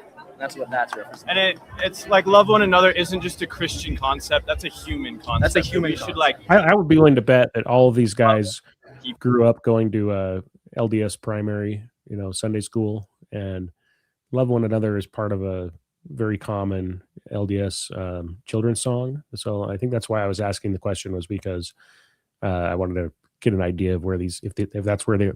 I think that maybe innately just put that, because that's probably where they probably grew up that way. That's what I would guess, but they're kind of like beating around the bush, like, it's not cool. It's not cool anymore. I'm very atheist. I believe in that. I'm very atheist. Now it's out of sync. So Okay, Adam, but you also posted I it. think we're going to need to go back a few seconds because every time you start playing it, even, a ways back, it was glitchy for the first several seconds. So, Okay. Where did you download this from, Jordan? I downloaded it from your YouTube channel. There you go. Some people were asking me in the chat. Yes, I downloaded that from the YouTube channel. Thank you. Leaving that wholeheartedly. Okay. Society doesn't work without us loving each other and getting along. Otherwise, there's just mass murder. Genocide's wrong. Go down and shooting. We heard shots. We heard shots. We're So did you- pro-Jewish people and pro-Palestinian people. I think people should live and people have a right to live. And that's kind of back to like the love one another thing. It's like love everyone. Love everyone, regardless of race. Well, thanks, guys. Appreciate you guys going out here. We appreciate you. Love you You gonna go too. down and see the get closer? Or are they like restricting you guys up here or what? Nah, it's too crowded. We It's can't just get there's too just close. so much. So Before much. we had a flag and we had it so it was positioned above the tent so it would be in the camera. They made us move. What was that? God, he just got shot! Holy shit! Holy shit!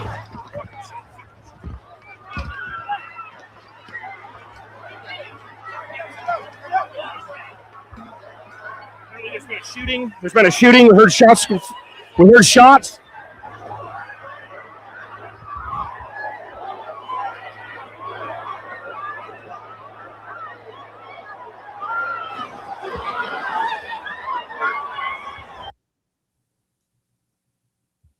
Can you tell us what's going on through your mind as this happens? So if you turn up the audio as I'm rushing to the railing, you can hear me cursing with the microphone down at my side. And my first thought is that my wife and kid are down there, so I'm, as I'm rushing out, I'm like cursing. I'm cursing at myself. I'm saying F, F, F, F, F. And then I get up there and I'm like, we had some shots and everything's kind of going on all at once. And, I make some calls to my wife and kid here in a second to make sure they're all right. And my kid tells me that Charlie got shot. He was down in line waiting to ask a question. He was like towards the back of the line. And then, so I say, this is unverified. My son just told me that Charlie was shot, and I'm making an effort to be responsible. So, because I've been accused in the past of being irresponsible in my coverage of things. So I'm just like making a conscious effort amongst everything else that's going on to try and be like responsible because, no idea what's going on. Mm-hmm. okay, if we could, again, just rewind and maybe I'm able to go through when I'm not trying to do this on a live stream and not able to, control the video. Or I also have a version of it. Unfortunately, it's not on this computer, but that I like downloaded early on. But it didn't seem like, because I've spent a lot of time on your video, Adam, that the delay and the audio started as long before the shot. So, or the sound of the shot. What do you think that's all about? Like, why would it just so happen to conveniently start to act up at that point? Well, it has to, what I've come to understand, because some technical people have, I've been in like I said, these Logitech support groups trying to figure out what's going on. And the iPad Pro 2nd generation, something about the processor, it starts to degrade after. So it's like all my videos are consistent. If you look at all the other videos that I do prior to this, they all have the same progressive audio delay. So it's not unique to this event by any means. And so, and it's because the process, the Milo Studio is like really taxing on the processor. And so it just starts to get worse and worse and worse as time goes by. But do you find it strange that it's conveniently or inconveniently like right at the time when the bang happens? I find it frustrating because I've been dealing with this issue continuously on a system that I didn't spend no small amount of money on for my, for a hobby. I've spent a few $1,000s on this thing, and you would hope that it would just be seamless, but it's just something I've been struggling with before this. And I struggled with it at the vigil, and and so when you're trying to put out like professional debate recordings and stuff like that, when you're just volunteering your time. So it's just one of those things I've been dealing with. I've solved the problem now, so I don't have that problem now because I'm on a different tablet. But so it does not act up anymore like this. Yeah, on the Android tablet, I don't have that problem. So got it. Okay. And if I use my phone as a control device or my wife's iPhone as a control device, I don't have that problem. I only have that problem using the iPad Pro 2. Gotcha. And your live stream, what was the exact moment that ceased, that it stopped? And did you realize it in the exact moment? So it was like 27 minutes in. So wherever that is, but I had gotten notifications that like shortly after this that Mario Nawfal had shared my stream. And so I had like my phone notifications started blowing up as soon as this happened. And then I didn't realize the stream had gone down, until later, but I knew I was recording. And then a couple times, I think later on, I went on my phone to like see and realize that the stream was dead, but I knew I was recording the whole time. So Mario shared your stream before the incident happened? Before no, like the Big Bang? Like word got out super quick. And so my notifications started blowing up like right as I went down into the courtyard. So you didn't have any issue with cell phone service? I mean, not that I recall, no. Well, I mean, if you were getting notified, you were able to. Did your parents? Did you call your son, or did your son call you? And then how did you get in touch with your wife? Initially, right here, right after the shot, you'll hear me making calls, and I'm able to make calls. And then later on, it's a struggle. Like we can't reach my wife later on in the stream, and my son. I meet up with my son after filming Terrell Farnsworth, and then I'm standing off to the side waving my arms like this and like trying to find him, and I find him and he comes over and meets up with me, and then we kind of circle around. I get some interviews with people, everybody's in shock, I'm in shock, and then it's trying to get a hold of my wife was a struggle after that. So we were able to get a hold of her eventually, but we tried several times and just it wouldn't go through. So I'm just, it's surprising to me because earlier we were talking about the volume of people there and how it's taxing on cell service. And, there's, of course, at that point, chaos. Everybody's trying to call or text or making a call is different than doing a stream for sure. Whatever. Okay, that's fine. But I mean, I've been at, not just music festivals, but even like, because usually they bring in extra service, apparatus for that.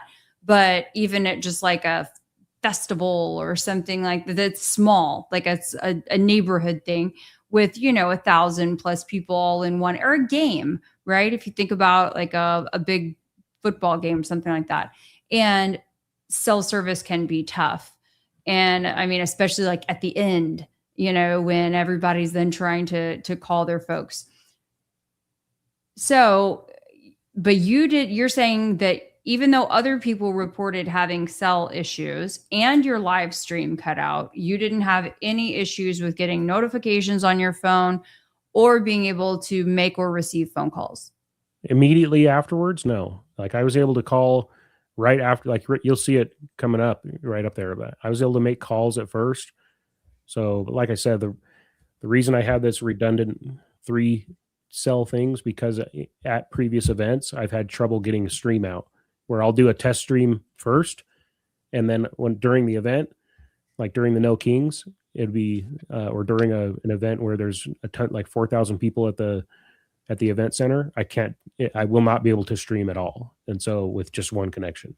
Mm-hmm. So even at the Republican convention, even with 3 connections, I could not get the Republican convention this year. I could not get my stream to go through. And I had 4 connections this time. I had 2 tablets because I have an extra tablet now, and my phone and the hotspot. So I had 4 connections. I still could not get a steady stream at the Republican convention 2025. So like I've been trying to beef up because, leading up to this, I've been at several events where I had trouble maintaining a live stream, and that's why I was doing my best to try and beef it up, so. But I know that making a call is not the same as streaming video. Like it's different. It's a different part of the connection. I believe it's like your data connection. But so this is something I've been dealing with in my setup, trying to get it, doing the IRL live stream. There's some $4,000 kits you can buy that have like their own dedicated network, that's independent of the phone systems or whatever, but I'm not dropping that kind of cash. But you didn't experience any kind of difficulty making your calls. I mean, I guess what I'm trying to get at is like afterwards, after I rush up to the railing, I'm calling my wife and calling my son. So, and you'll hear me say, I love you and be safe, that kind of thing. So like I'm calling them immediately. All right, let's play it. What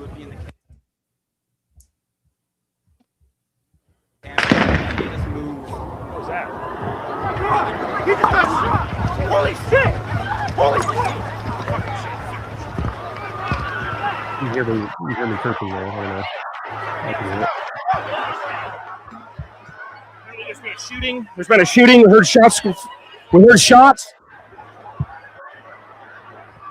No, you're not gonna hear it.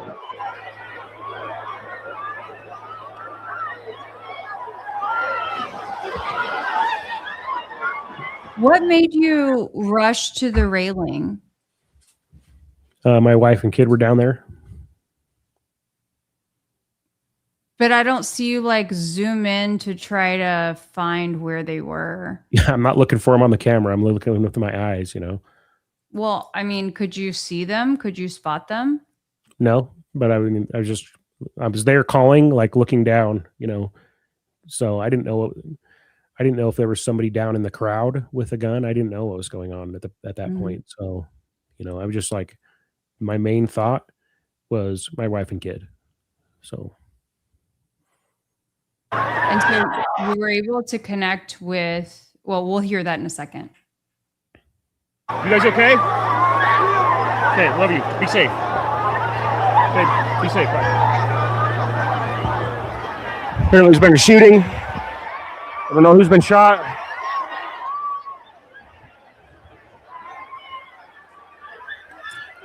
Now, they were not standing together. Is that correct? Yeah, my wife had met up with some ladies from the Moms for America crowd. And so they were camped out. My son had left her position and gone to stand in line to ask a question. So do you mind kind of explaining, as we're looking at this image, where like your wife was and where your son was? So she would have been. That must have been terrifying. At that pink tent, she would have been to the right of that pink tent, kind of by the bushes. Okay. And my son would have been further to the right, down at the end of the line.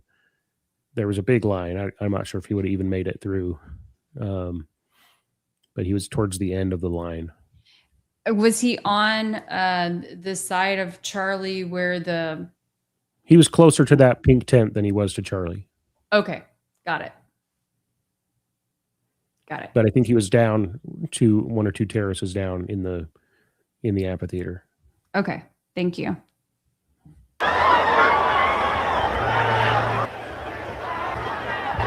Okay, be safe. Bye.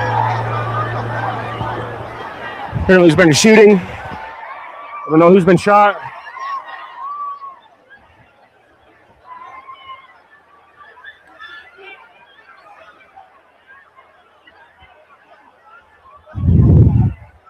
We are here live at Utah Valley State University. There's been a shooting at the Charlie Kirk event, the TPUSA event. There has been a shooting. Everybody's evacuating. I don't know if that was shots or if that was fireworks, to be honest, but. Good, how are you doing? Were you able to see anything? I've got a bunch of M80s. You ever heard of that? Hang on. I'm sorry. Could you pause it, Jordan? What was that? You ever heard of an M80? No, tell me about it. It's like an illegal firework. Oh, okay. Yeah. Yeah, I have a bunch of them. I hoped at the moment, like I was hoping that when somebody had set one of those off to disrupt the event, you know. So, I mean, even when I was at UVU a few weeks ago, and there was a memorial that I just so happened to have walked into, I heard one of the ladies there who was there that day, as soon as she picks up the mic, she says, on that day, I thought I heard a firework. And so that idea of firework, the sound reverberated around too, like the way the buildings are, it's like a trapezoid, and the sound, there was definitely like some echo effect going on too. So like when I listened to it in the video, it sounds much more like a gunshot than in the moment. There was like a weird echo, and and I was hoping it was an M80, like somebody set off an M80 to disrupt Charlie Kirk, because they had that petition and all that stuff going on. I was like, some smart guy, but where did it sound like it came from? The other side. Do you know which building? It just sounded like it came from the other side. Like if you're ever elk hunting, you're down in these ravines and you kind of you'll hear some other hunters in another ravine from another direction, and you kind of get a sense of, and so I just kind of had a sense that it had come from that way. When I go down the stairs right after this, you'll see people pointing up, like came from that way. So to be honest, but. Good, how are you doing? Were you able to see anything that happened? I was standing right here interviewing people. Hang on. Charlie Kirk got shot? Holy shit. Charlie Kirk got shot in the neck, is what my kid is saying. It's echoing again, Jordan. See, I was on the phone with my kid now. Yeah. Where did the idea that it was shot in the neck come from? That's what my son just said on the phone.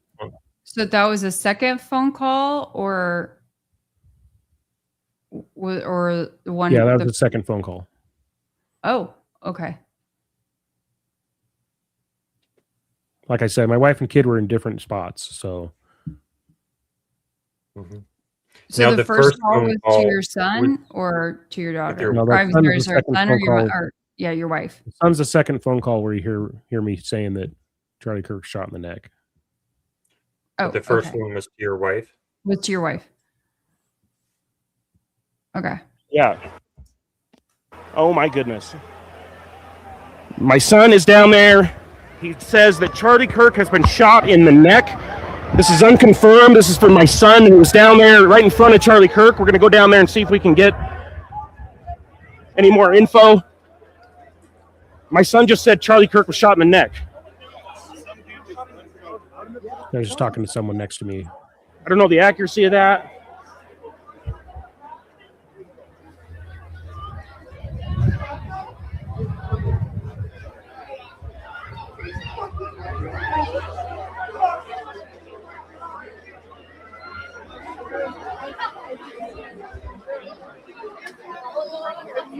You guys okay? No. Stay.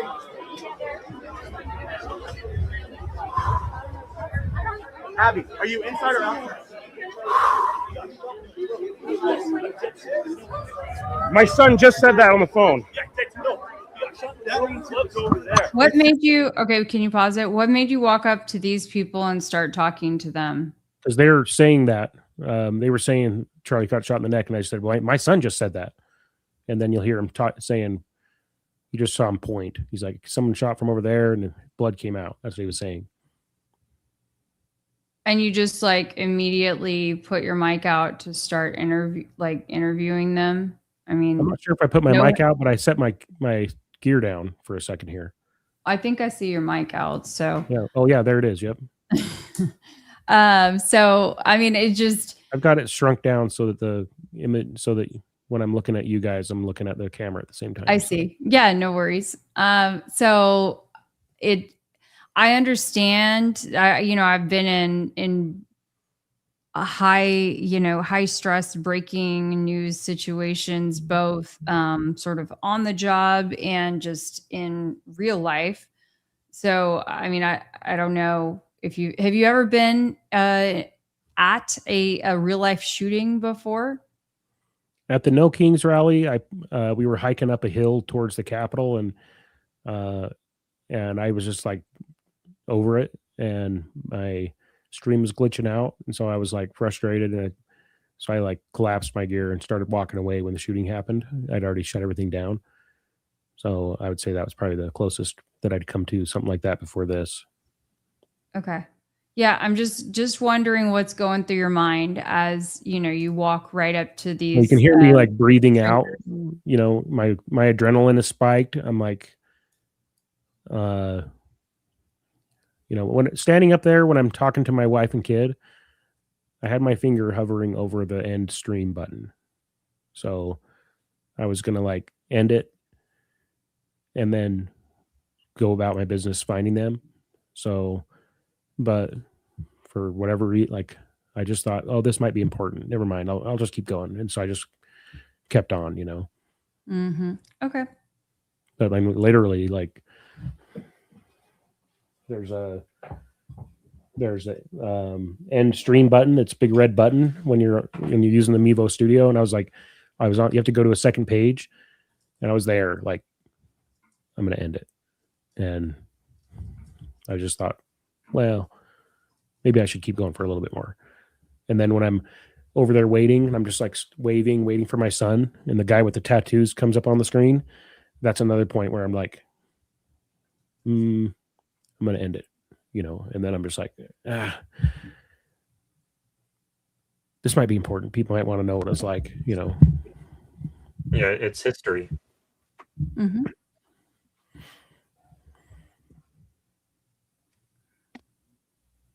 Like from up there. You sound like a sharpshooter? Dude, he just got shot.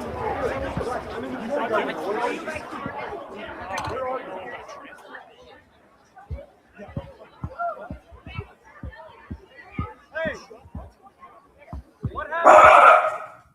Sorry. That must have been your software glitching.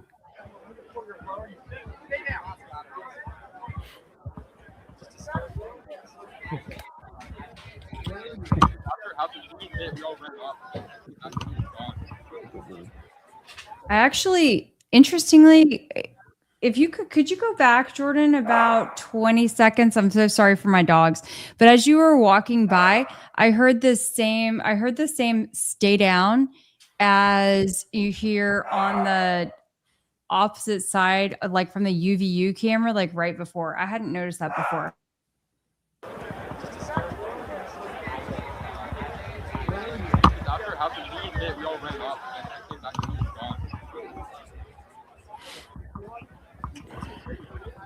I don't think you went back far enough. Oh yeah. Thank you. He just got shot.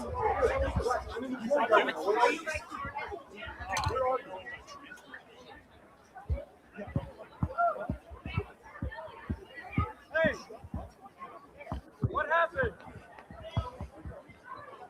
You don't know.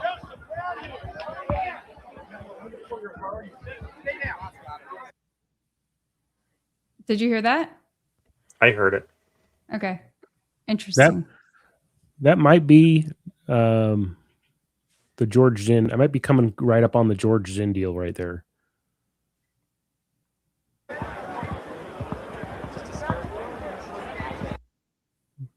They might have been telling him to stay down. I don't really know, but that's just my speculation. a bit, we all ran up, and I came back and he was gone.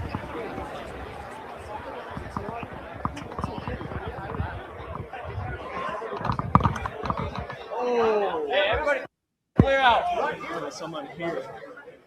So that's a campus cop. And an EMT. And another one. Those are the UVU EMTs, I believe. Yeah. Who And are not attending to Charlie right now. right. And that we're standing literally right behind. Charlie's gone. He's already and- gone. Well, yeah, yes, of course. But yeah, they were standing right behind the tent at the time of the incident.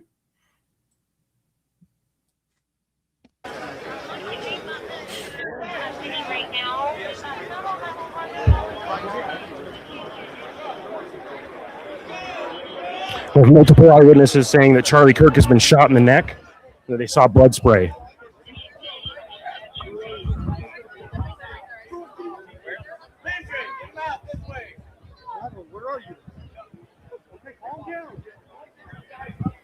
Do you recall what that this way thing was that the cop just did? I think he was telling people to exit that way because that's where the exit is. They didn't want people going down to exit out from underneath. So later on, when they usher us out in the exact same way. Was it weird to you that like there's still so many people kind of lingering? I mean, clearly, like most of the crowd had gone. There's quite a few people lingering around there. I think, like, everybody's in shock. You know, like the vast majority of people I talk to, and when I look back at my own video, like I can tell I was in shock. Did you have any fear that there could be another shot, explosion, anything else besides the initial incident? Completely. I mean, that's why I'm right now. My whole thing right now is I'm trying to meet up with my kid. So.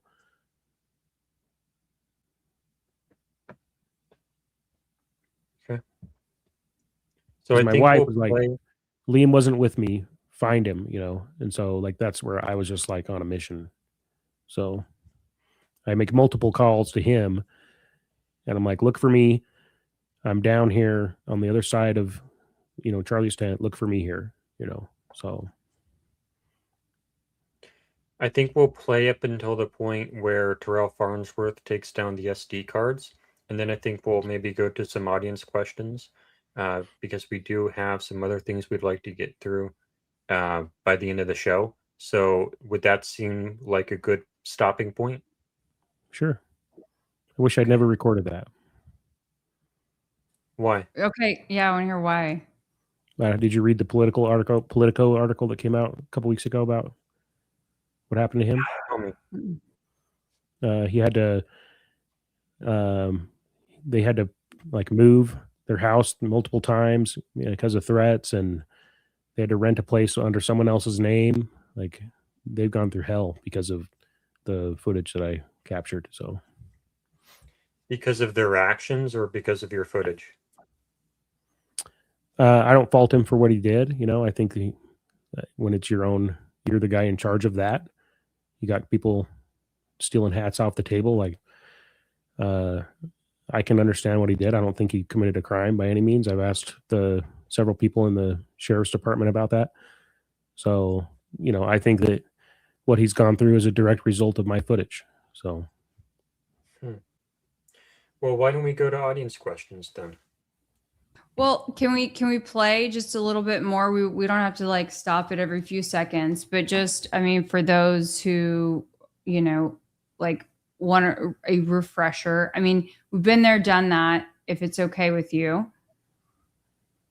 Yeah, I'm fine. Okay. Where are you? Okay, calm down. We don't see it yet, Jordan. Oh, sorry. Thank you. We just see your handsome face, sir.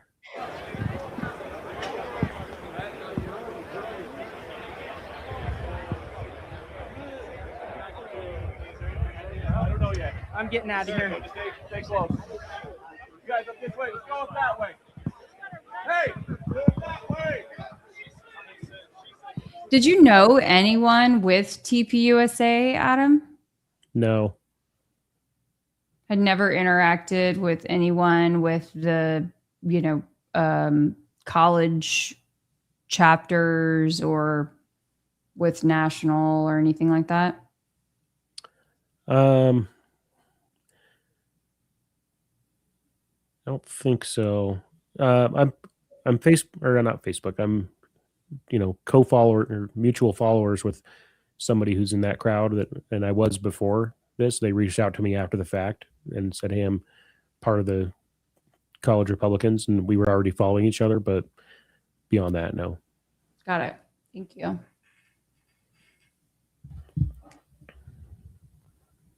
That way. Go.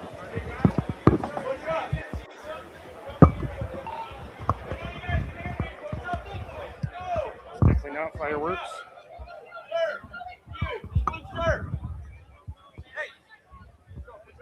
So I think this is your software glitching. Yeah, it's very choppy, Jordan.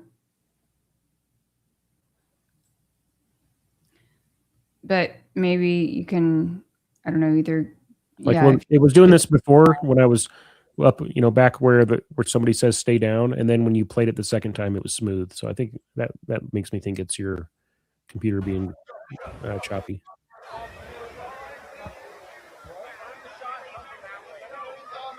Now it's better.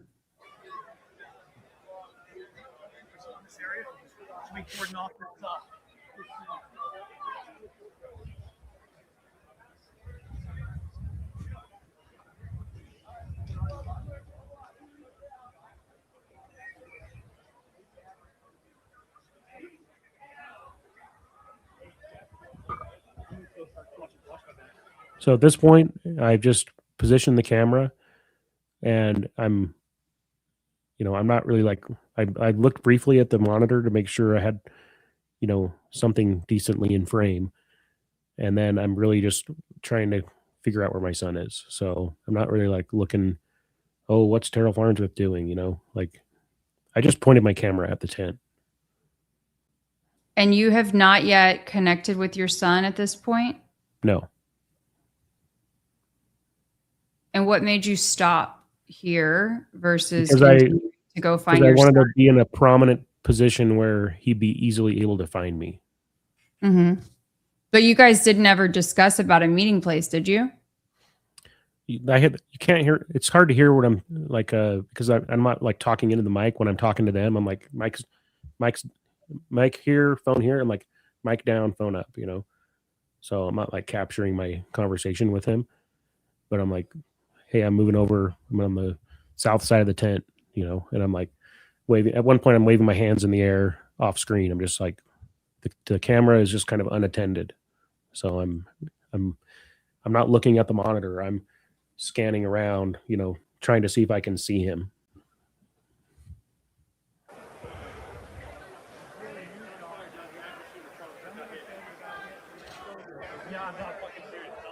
Safety team is here.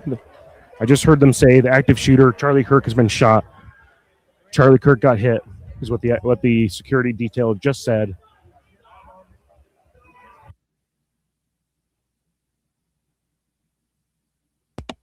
The security detail. Did you speak to the security detail or hear from them?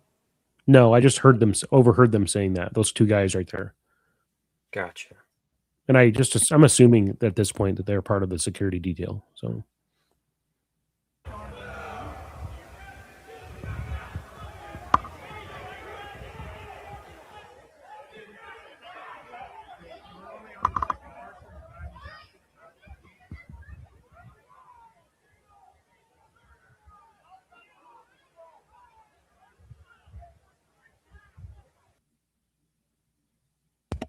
We want to go to audience questions now?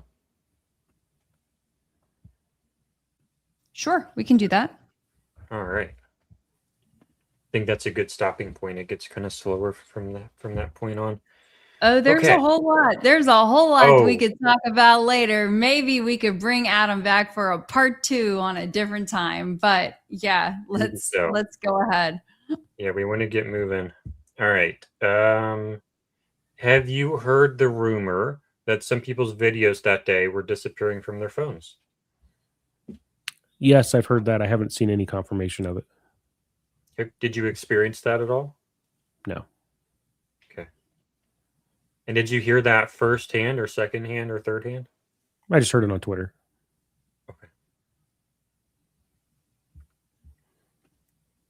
Did you hear of David Levitt fleeing Utah, the Levitt family in Utah politics and law enforcement? Yes, I worked really hard to get him defeated in his election.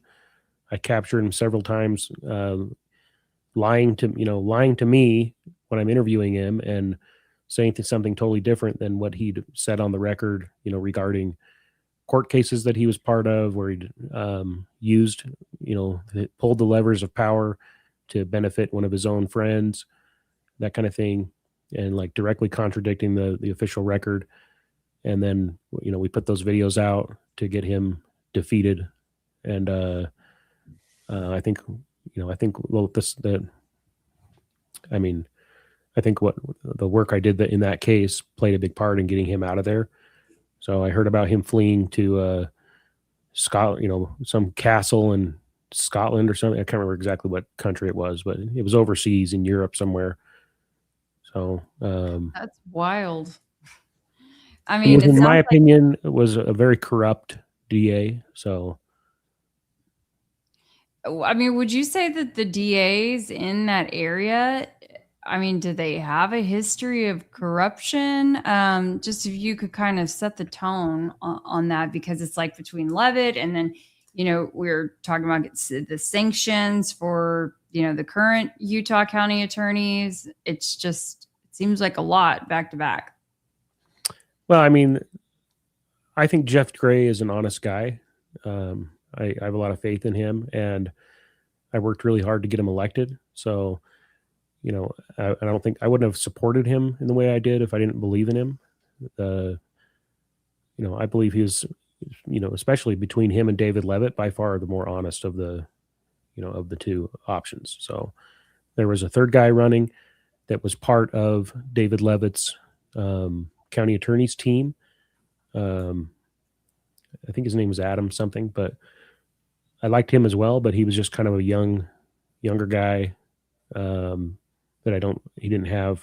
he wasn't as like a seasoned veteran like Jeff Gray. So Jeff Gray had like an edge, and that's why that guy didn't make it through. But yeah, I think Jeff Gray's a good guy. I'm going to go to the super chats now because I forgot that I should be doing that first. VTO Army, thank you for the $5 super chat. Adam, they say, Adam, thanks for being here. My question is, do you have any signed NDAs with TPUSA? I'm going to assume that's, we're not going to actually ask that. I don't have any signed NDAs with TPUSA or I don't have any connection with TPUSA other than, like I said, mutual followers with one of the college Republicans.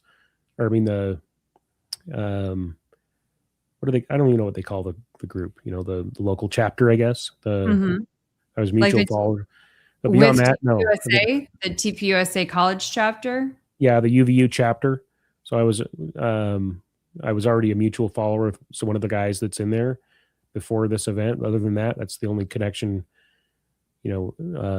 Me showing up to 2 other Charlie Kirk events before this is really the only interaction I've ever had with TPUSA. So no NDAs with them. Okay. Or any other government agencies. Yeah, I did not mean to read that one. I got tricked into reading that I think one. Okay. it's a fair, Jordan, it's a fair question. It's a fair question. Adam does. Adam he's his own adult. He can choose to answer what he wants to. So very high praise. All right. 250 joules. I don't know what that means, but thank you for that gift, I think, from Tandy. Okay. VTO Army, thank you for the other $5 super chat. Second question is, did your second cell phone have an Israeli SIM card?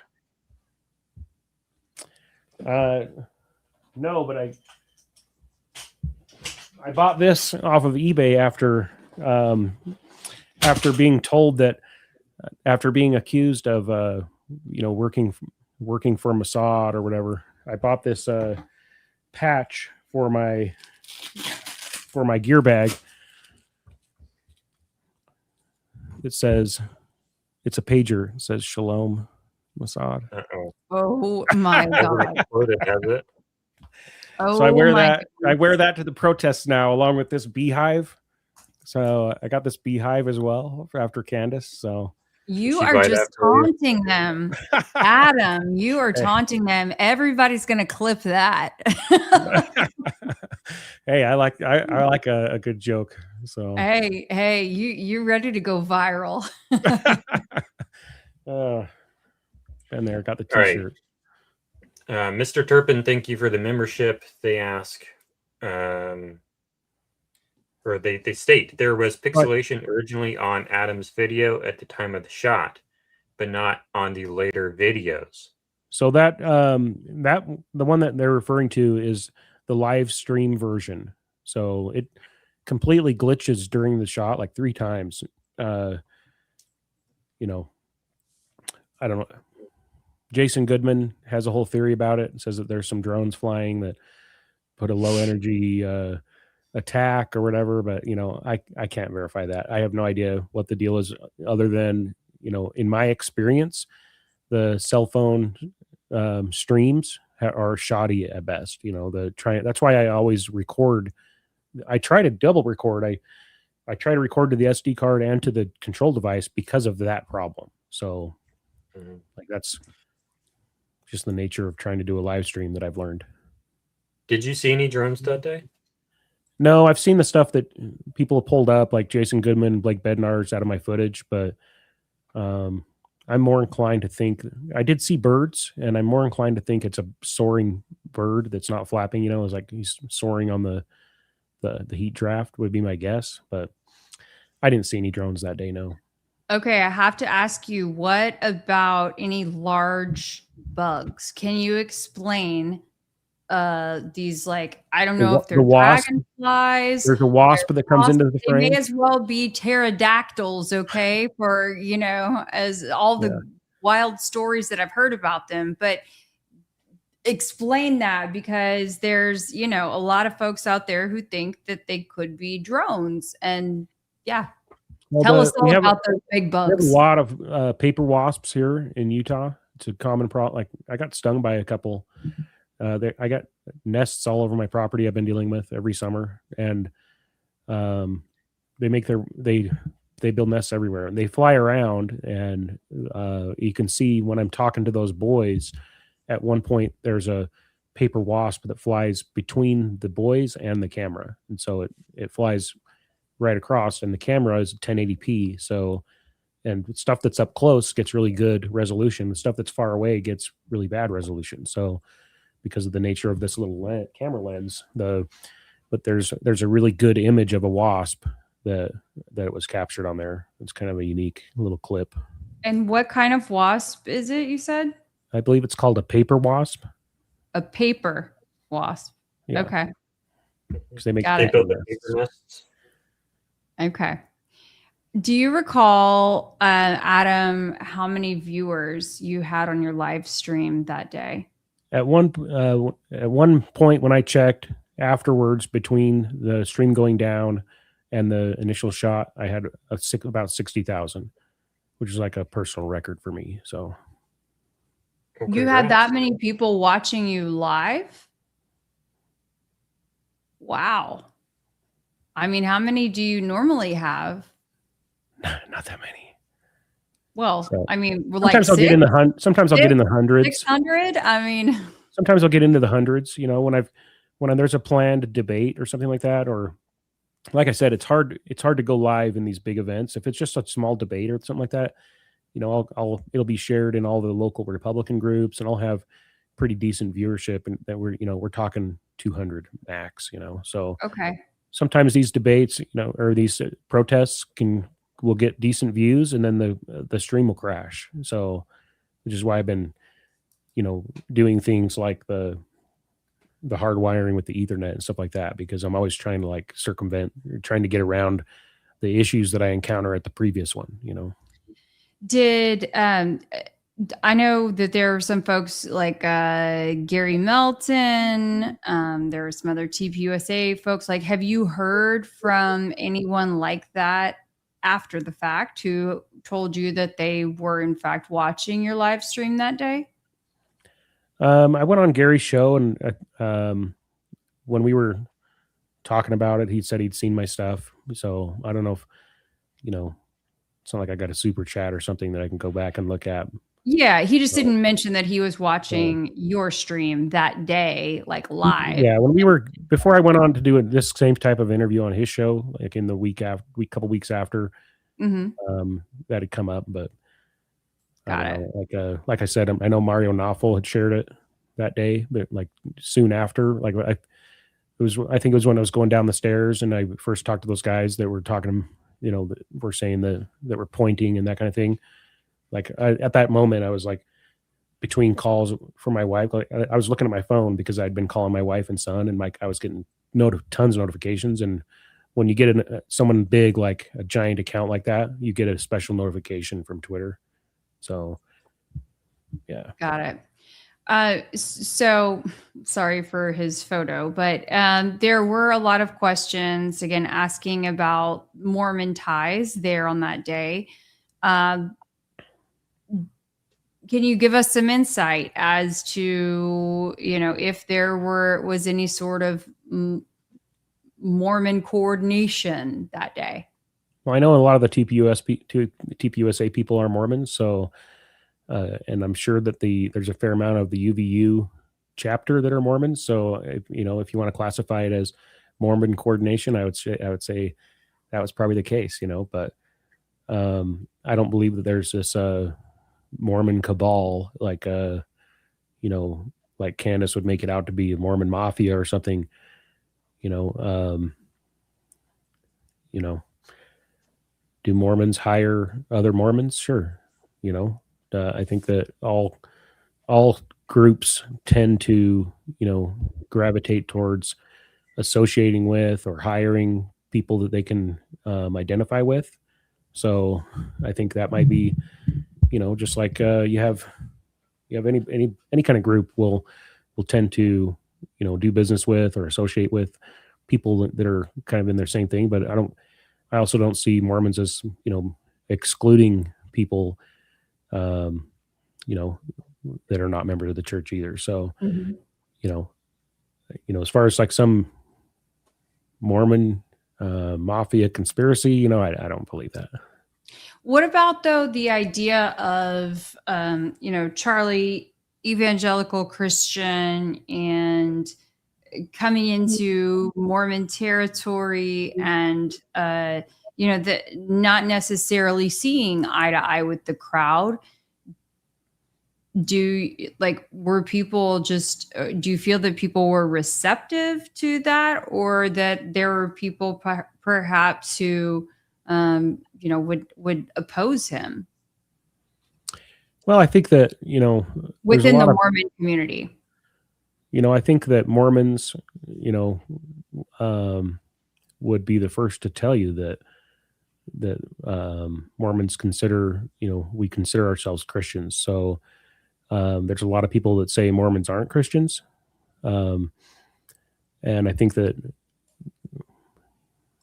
I think it's a silly debate, silly argument to have, but there are people, I think that kind of thought would be more likely to come from the evangelical side than from the Mormon side. You know, I think the group of Mormons would look at someone like Charlie and say, he's one of us, you know, he believes in Jesus Christ. I think that that's, you know, and also there's a big segment within the church of people who are conservatives, you know, specifically, and hold conservative beliefs and values, and wish that the church would stand up for, you know, for those kinds of values more aggressively. And so, you know, or be stronger in that, where the official church kind of makes an effort to not be political one way or another. And so where Charlie's out there standing up for and vocalizing, conservative values, that's something that somebody that people within the church that hold that same viewpoint can look to him, as somebody who's leading in the Christian sphere for those conservative values. So I don't think there'd be a lot of people necessarily like disagreeing with him. Okay, and then if we talk about that you'd covered a furry's walkout at school, and they're making a reference to me talking about the furries that I've known in the past on the second. I heard half. Jordan was a furry. Is that not true? I have some hair for sure. But So, okay, can you talk about previously when I was talking to my son and I said, "Hey, Charlie's been shot in the neck. But this is unconfirmed. That's from my son." In my mind at that moment, I was trying my hardest to be a responsible reporter because I'd been accused of being irresponsible while covering that furry protest. So the Daily the Daily Beast had come out and said that the furry protest was organized in a Facebook group of parents and some other influencers were all part of a Facebook group that organized the protest. And that group, this is what the Daily Beast said, and that group also included my wife, who was running for the school board. However, that school that protested was not in the district that my wife was running for, thing one. And thing two, I screenshotted all of her engagement in that group. Somebody added, one of the moms added my wife because she's out there, vocally, fighting against things that, are perceived to be in the schools. And so she's out there like making a splash. Somebody adds her to the group chat. And my wife's response was, "Hey, this school isn't actually in the district I'm running for. Here is the representative that is representing this school district or this specific zone. You should go and contact her." That was the extent of her, participation in the Facebook group of parents and influencers that, that the Daily Beast said organized that. And so the local leftist reporters here will go and say, "Oh, Adam staged that furry protest, Adam and his wife," and they cite the Daily Beast as their evidence. But the Daily Beast doesn't say, how my wife participated in the planning. So they just say the Facebook group also included Adam Bartholomew's wife, the guy who streamed that protest and made it go viral, So. Snake Baby, thank you for the memberships. Adam, were you trying to figure out what Terrell Farnsworth was doing while you were filming him take down the cameras, or did you just so happen to catch it? I just set up my camera and I was trying to be in a prominent position so that my son could meet up with me. So I set the camera down, made sure I had like I was like, I got to make sure I'm up to the Kelly Raybon standards of filmography. And I made sure I had it framed in the shot. And then I wasn't looking at the camera in the control device. I was just waving behind and I texted my kid, I'm on the south side of the tent. It's Charlie's tent. And I'm waving my arms, So that was totally unintentional, and I totally regret that. So I mean, Adam, I've got to give you a clap because of all of the people who have not said my name, and you said my name and you nailed it. You said Kelly Raybon and you got it right on the first try. Thank you. What did they say? Rabone, Ray, they come up with all kinds of things. They can't pronounce my name. Kaylee. It's wild. So thank you. Yeah, you're welcome. Goofy, thank you for the $2 super chat. Do you remember if it was cloudy that day? It was not very cloudy that I recall. I think it was pretty clear skies, and it was hot. Thank you, OK, for the $2 super chat. What is your opinion of Mike Lee and Mitt Romney? Mike Lee is the most conservative senator we have in this country, let alone this state. Mitt Romney is a what you call a Romney-crat, a liberal Republican that under any other circumstance would definitely be a Democrat. So not a fan of Mitt Romney.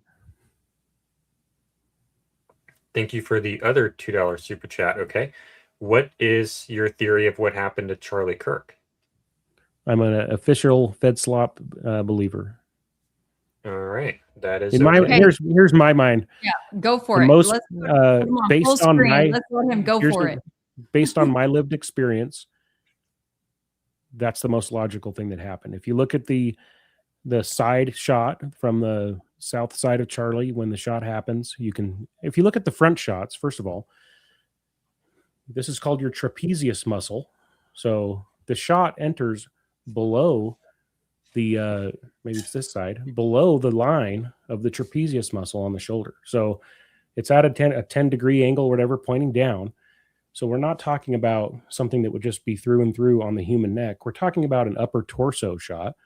The shot goes inwards, fractures his spine, and then the kinetic energy is absorbed by Charlie's upper back. You can see in the footage his chest and neck and head expand. So he goes from being all skinny and he looks fat like I am for a brief second. And then on the south angle where he's looking at it from the side, you can see a gigantic bulge in his upper back shoulder area where the kinetic energy and the force and all the gases from that bullet are absorbed in his upper torso. So the bullet shatters his neck. You know, there's some of that force goes downward, probably affects his heart and lungs. Most of it is absorbed by, you can see like a cone bulging out of his upper back, and that's the bullet being absorbed.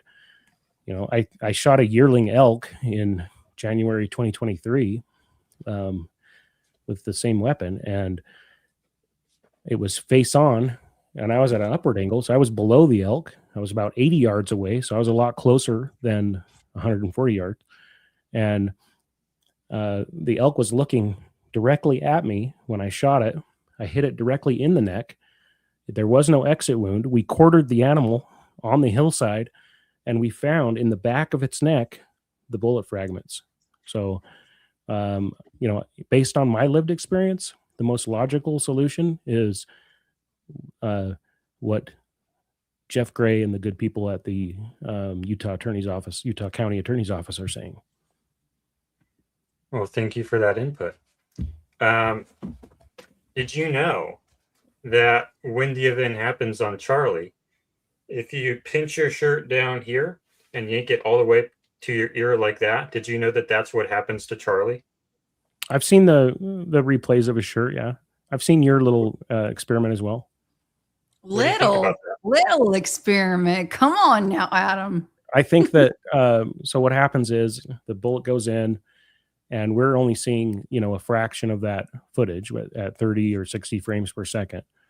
You know, we're not seeing 99% of what happened, but there's all that force from the bullet travel, and that's what expands his, you know, body full of gases, and he expands like a balloon before it deflates, and all the you know, it pulverized like a blender, his insides, his neck and upper torso area, and then, you know, expands with a ton of force, and then all that blood gushes out. And I think that's the shirt moving is, you know, is part of that, is all part of the kinetic energy from that bullet. So what is it? It yanks up here though. The shirt, loose shirt on a skinny guy, you know. So I'm no ballistics expert. I can only tell you what I can say from the best of my lived experience. That's what I'm seeing there, is that is what happened.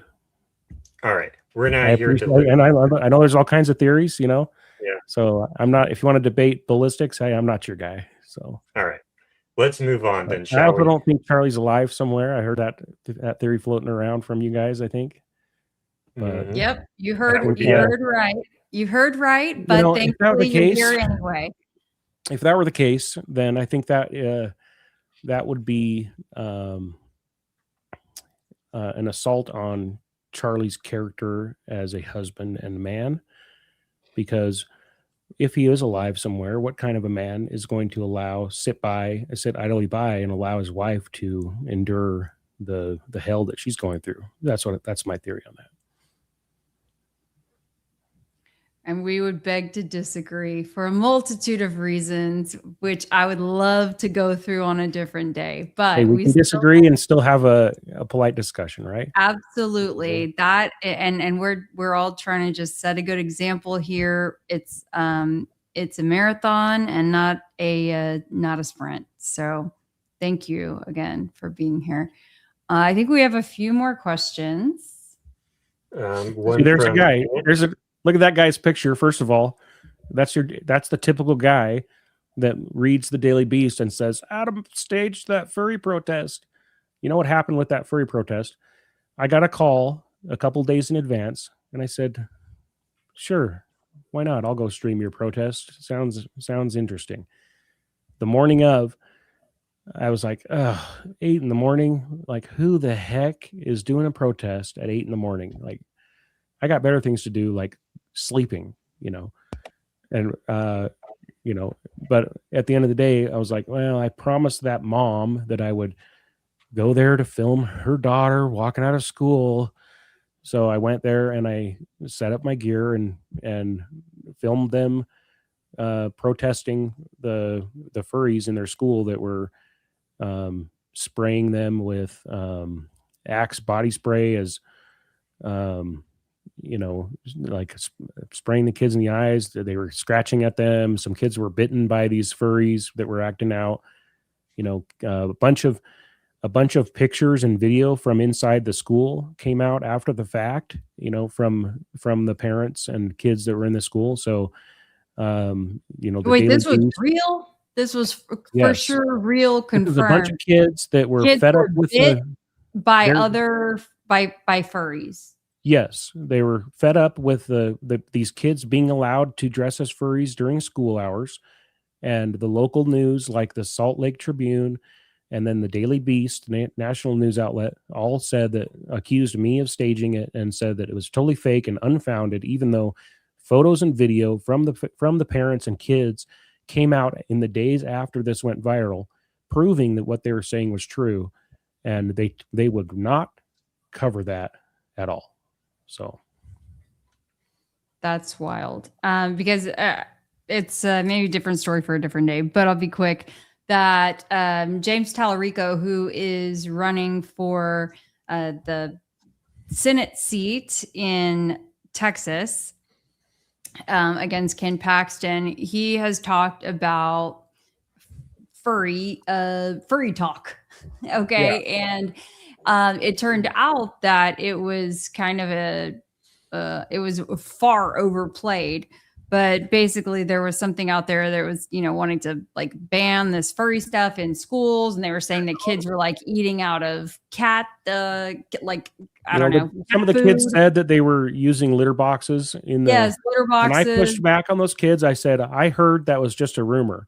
And I don't believe they had they had just heard that. So I sure enough, on that as best I could, but here's the reality. The parents of these kids, they reached out to KSL, ABC, Fox 13, the Tribune. They reached out to all of them and were totally ignored.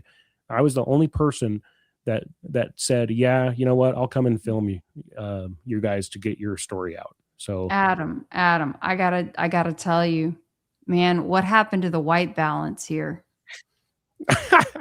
Yeah. So before this event, so sorry about that, Kelly. I keep letting you down. So before this event, okay. I mean, hey, listen. I'm just trying. Before this event, I had done a debate, and I did an indoor debate, and it was really dark, and or it was really light or something. I can't remember. So I had adjusted the white balance, and then I never adjusted it back. So I fired that. I'll tell you what, I fired my tech guy after that because that was such a bad look for our team. I fired him. But yet he showed up to work the next day. Correct. Yeah, he showed up to work the next day.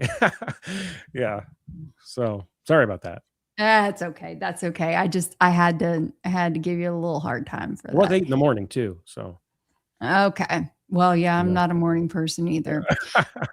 Have you ever met Hunter Kozak before?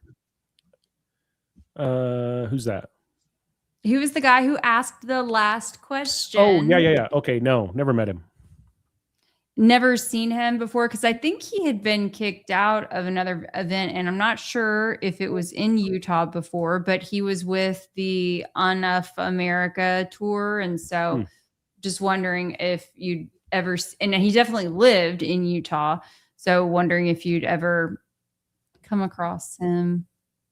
He was kicked out of a Charlie Kirk event, or a TPUSA event, yeah. Some Charlie Kirk kicked a guy out of a Trent Staggs campaign event that I was filming one time, but I don't know who it was, or maybe it was him. I don't know, but I never encountered that guy before seeing him. After. Okay, yeah, no worries. It was, I appreciate that. Okay, so I know you addressed this a little earlier to an extent. Filming the rooftops. Baron Coleman said you were. Okay, let Adam go full screen, because I feel like he's got a full send on the rooftop issue. Tell us. We went through the rooftop issue. I mean, it's so ridiculous. We counted it. I thought it was 7 seconds. It was actually like 5 seconds, where I'm literally carrying my tripod in one arm for the camera. It's pointing up in the sky. I'm carrying the tripod with my control device, the iPad, in my other hand, and I'm moving. So I'm moving from, get this, one location to another location. And so my camera pans across the Losi Center rooftop. That's one point where Baron Coleman made about 40 or 50 minutes of content accusing me of being a spotter for the hit team. And so that guy's a piece of crap. The other point where I was filming the rooftops, I was actually filming a rooftop, and that was towards the end of my video. You'll see as I'm going through, we're exiting the building. We go back up and around. We then go to the food court, because my wife's in the food court area. As we're passing through, we're on the west side of the Losi Center on the walkway. The cops on, wait for it, the rooftop yell down at me and say, "You can't go that way. You can't go that way. Turn around." So I see all the cops on the roof. I think, oh, this is the area that kind of must have been where the shot came from, because look at all the police. So then we go back, as we were told by the cops, we go back the other way. We go around the north side of the Losi Center up to the very top of the hill, and I plant my tripod down and I point it at the cops on the rooftop. And so I filmed the police. You can see them if you look. They're on the roof. It's really weird. So instead of filming the ground, I filmed where the police were, which was the roof. So that's the second time that I filmed the rooftop. I hope that answers your question. Thank you. Yeah, I mean, look, when you went to the corner of the Losi rooftop where the blob in black apparently Spider-Man jumps off the roof. Spider-Man off. Okay. Spider-Man movie fires his web. 15 and a half feet. Swings down on the, off of the 12-foot roof. Yes. Do you think that 15 and a half? I've measured it myself. So in that section, now I don't know if you've ever heard of this rule of 4/3 or something. Thirds. Yeah, whatever. Not 4/3. The cops are in the center of the video. The cops that are on the roof, and the Spider-Man corner is off to the right a little bit. So that's what's going on there. I'm trying to follow the rule of thirds. My videography mentor told me about that. And so I wasn't zoomed in on the Spider-Man corner. I was trying to capture the whole building, specifically where the police are at. I thought it might be interesting. I should have zoomed in on the police a little more and cropped out that corner so I wouldn't get caught up in all the conspiracies. That's what I should have done. And I tell you what, I fired my my film guy after that. So you should have had Kelly in your ear. I fired my film crew after that came out. Shouldn't have been the feds in your ears. Should have been me. I would have directed you otherwise. So She did that for me though when I was there. When I went to UVU, she was in my ear the whole time. and I gave him grief. A lot of But grief. you know, we were just trying to do the right thing and maximize. So I mean, the opportunity. here there really is no crowd to film. You know, like I'm filming the rooftop because the cops are there. So previously, when I'm filming the rooftop and not the crowd, it's literally 5 seconds as I'm traversing from one location to the other. Like, it's the most ridiculous conspiracy, like the lowest IQ, dumbest conspiracy ever known to exist, in my opinion. Like, I thought that was a high IQ outfit. If that were, yeah, it was a high IQ a low IQ conspiracy made by a guy in a high IQ outfit. You're right. So Where's your mom? look at that grassy knoll, you guys. Did you see that? Oh my god. Oh, I heard you say grassy knoll. We just cracked the case.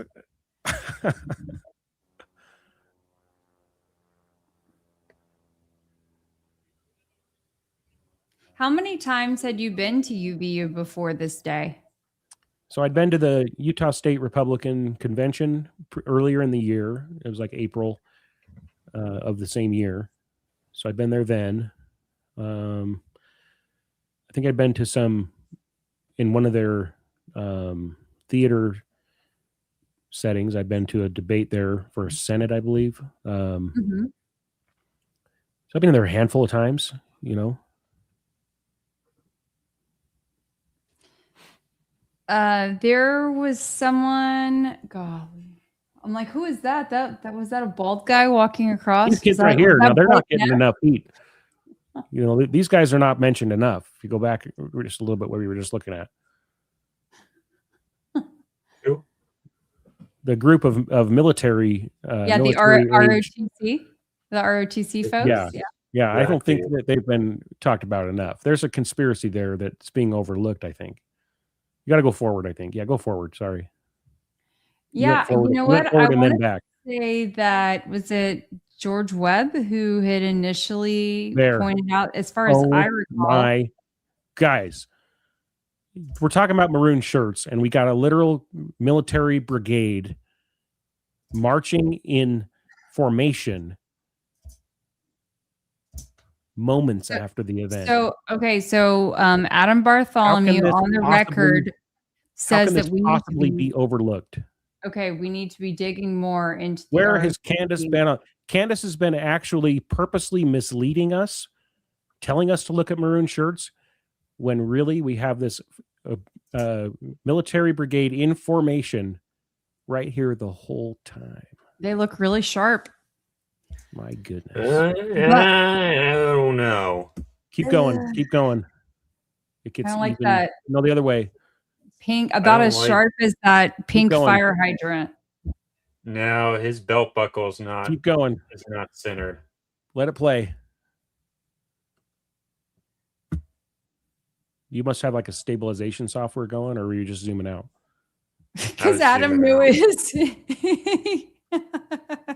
Adam knew it wasn't stable. Maybe, but I don't know. Sorry, you said it, not me. I told you I fired my film guy after that moment. So I made him, I fired him on the spot. I was like, what are you doing? Oh my gosh. I was like, Kelly's going to be pissed. Yep, Kelly's gonna tear me. Yeah, you're fired. tear this video up. Okay, There, yeah, look at but this. interestingly, Look at that though, formation. Look at that tight formation. You know who could probably do a trained military crawl on a rooftop? These guys. Oh, okay. Oh, yeah. I'll You bet just- you every one of these guys has a maroon shirt in their hand satchels. They all just changed real quick. Every one of those guys is carrying an inside out Oh my maroon shirt. god.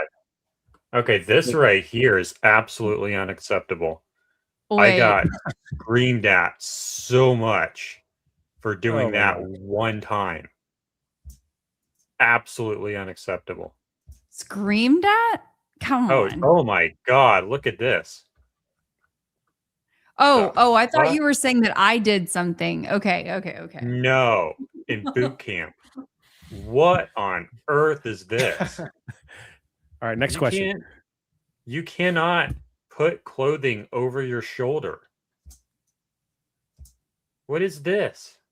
Okay, you guys, that. these are kids. They're kids. They're kids. Right, she's not I'm running the pretty court. sure. She's not running the 5-minute mile. I can tell you that. I mean, nor am I. Let's be honest. Anyway, I like to see some military crawls. yeah, Sure. I certainly haven't attempted one as of late. So there you go.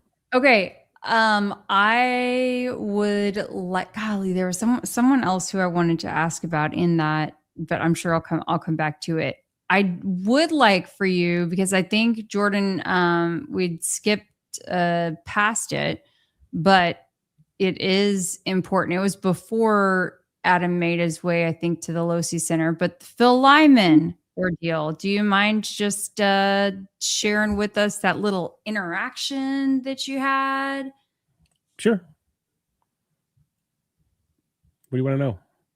I mean, okay, so if we're not able to, let's see. Hold on, here we go. You want me to pull that up?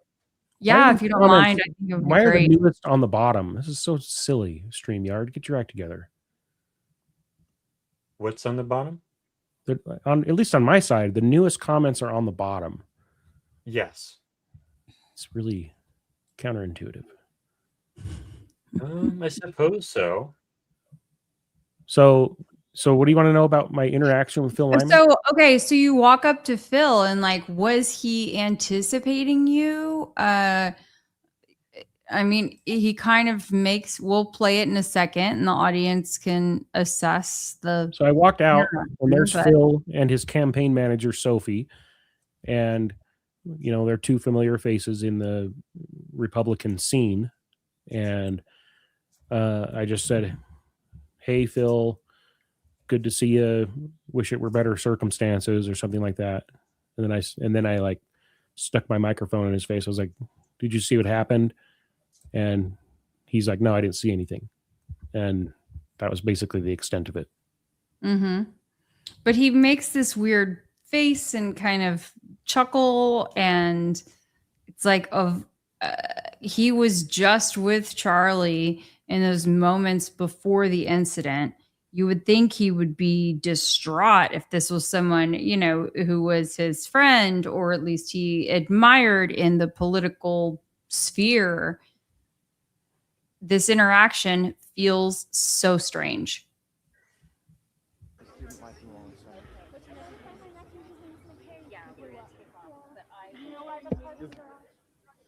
These people running again? Are you sure? They escorted us this way. From some of the kids who were right there pushing everybody out. I was pretty. Can you turn up the volume? Can you go back to where I walk out of there or no? Yep. Can you go back a little bit? There, yeah. So I'm pretty sure Sophie was out there too. Go back a little bit. Uh-oh. Man, you're going to get a write-up after this is over. Mm-hmm. Well, we have Zoom ability, which is way better than anyone else has ever had. So that's the sacrifice. Give him a pass this time, Kelly. Okay, fine. I was having my own tech difficulties. My monitor somehow had turned off. So, yep. Can you go back just a little bit to where I'm walking up to him? Because we've also got this audio delay that's worth, you know, recalling. Yeah, there's Sophie. Sophie's right there on the right. That's her in Yes. the maroon. With Look at that the maroon shirt. kind of- Oh yeah. my goodness. Hey, I've clocked it. I understand. I know they have the maroon too. Trust me, I monitor all possibilities here. See, like what we're getting here is I can just zoom right into Sophie like this. No one And else she- doing this stuff can do this.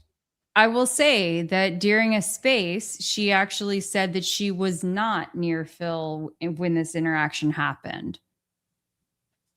And Yeah. you know, to his credit, Blake. Tell you what, I don't have time for a 6-hour Twitter space to go through that. I'm sorry. No, that's okay. I'm just saying is that she said that she wasn't there. So I'm just noting that, like, she said that she wasn't there. Obviously she was, you know, and I would say that's probably a memorable moment for her, but whatever. Anyway, let's play it.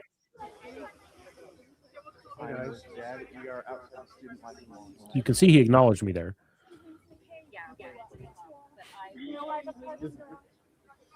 I don't know if you can turn it up, but I'm gonna turn it up again.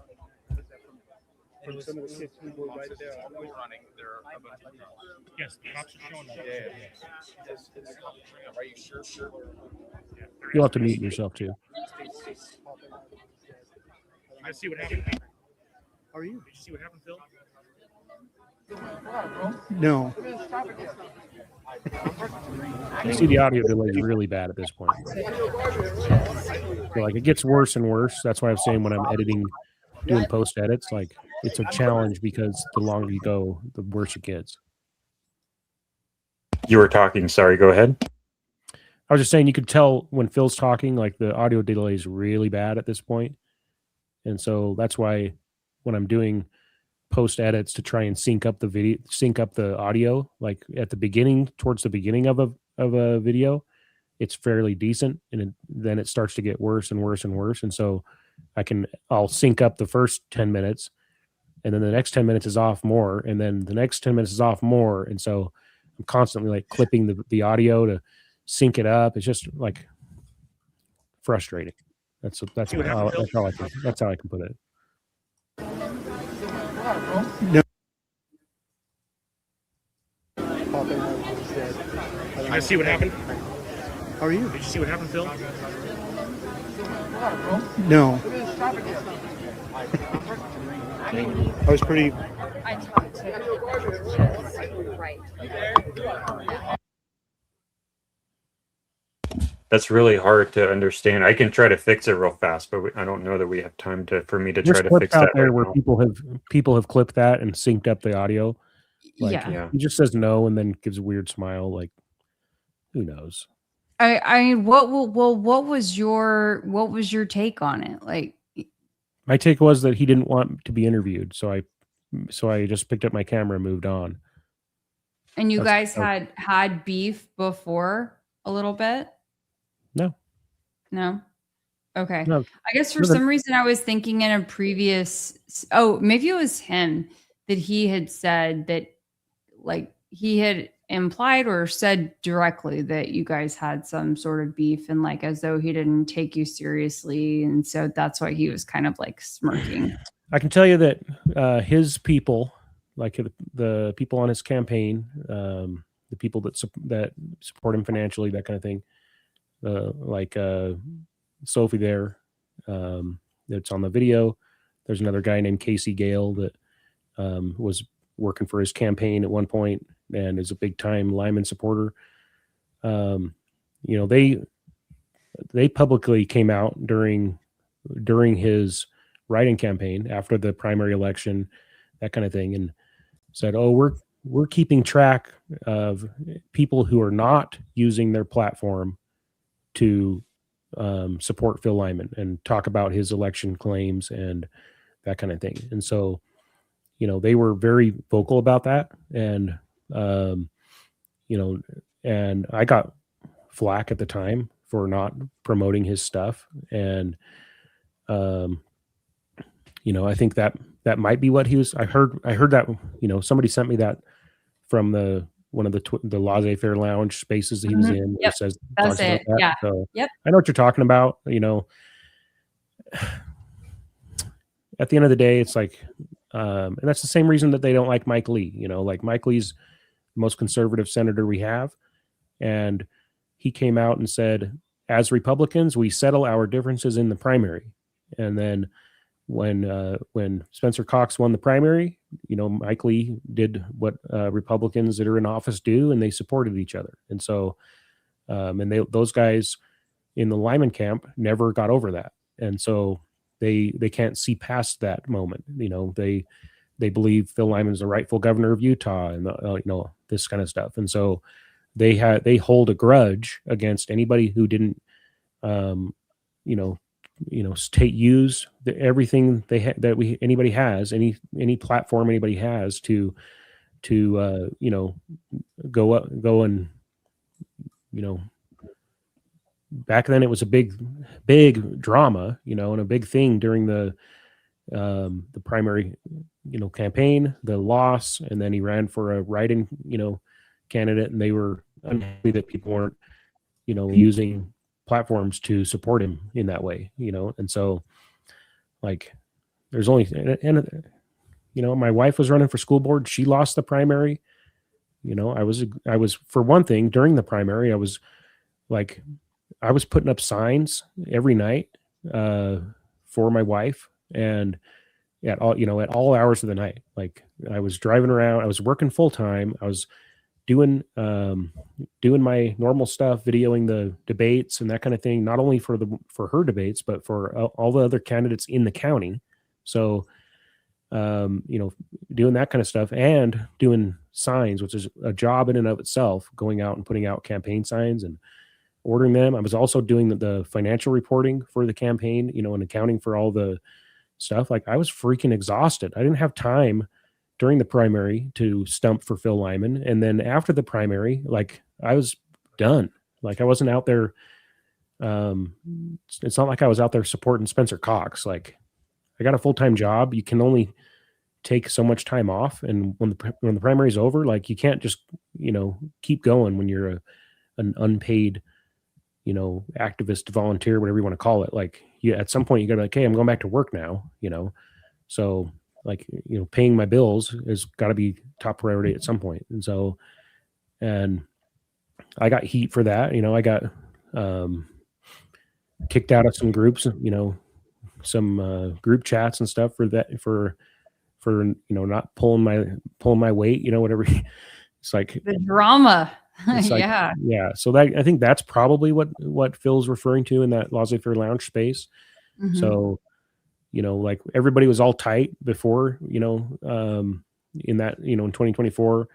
And then as the primaries shook out and that kind of thing, and then they were retroactively going back and saying, we're going to hold people accountable for not using their platforms to promote Phil and, that kind of thing. And it's like, but sorry, I got better things. Okay. But do you think that Phil kind of inserted himself into the dialogue, like, for the national, I don't know, for the national audience to see, not just Utah folks?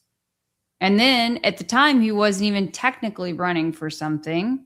Then suddenly, well, I mean, their campaign never really ended. So, after 24.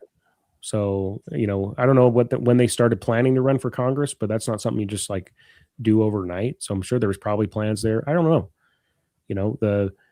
Did he insert himself? The news was out there asking everybody for, interviews. So Phil went on a fair amount. I did a couple, I did several YouTube interviews. I did a couple mainstream news pieces, where I just like did a quick, that day, like outside of UVU, some people were contacting me. And so I did like a quick 5-minute thing on one of the national newses here or there, but,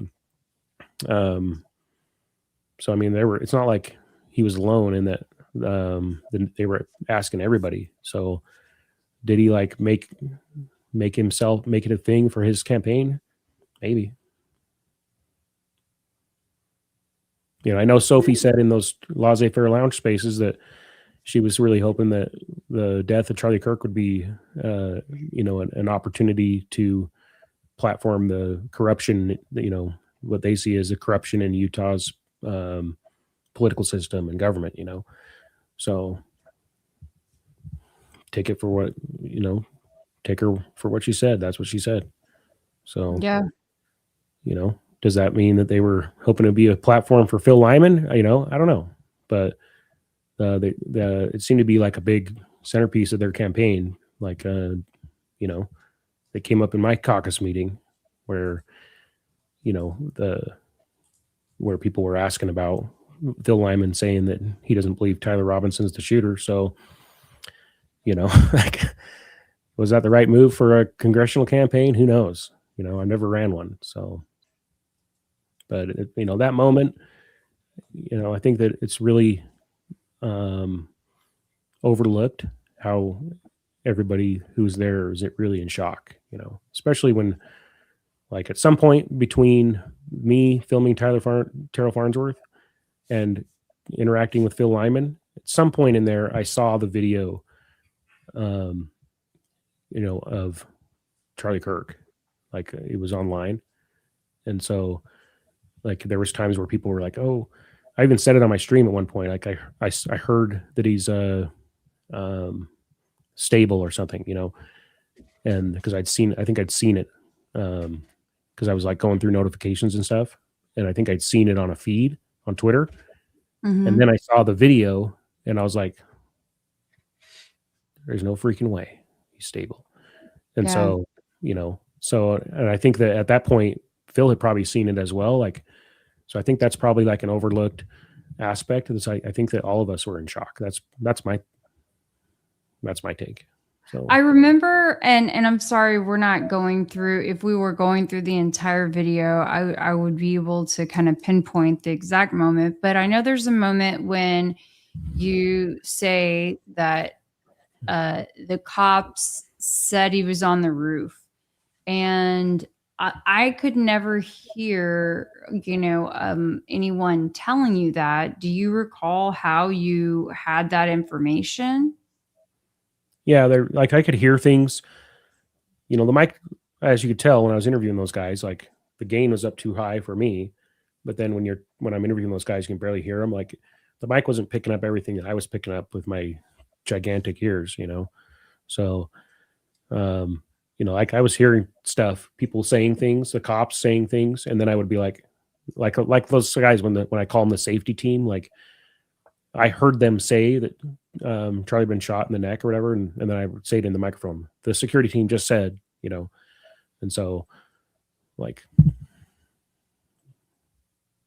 So you heard that from someone in the periphery, or do you? I heard somebody. I heard it. Yeah, I heard it, and then I interacted with the cops on the roof, and I was like, "Oh, I heard he was off the roof. The cops just yelled at me from the roof. I better go film that roof."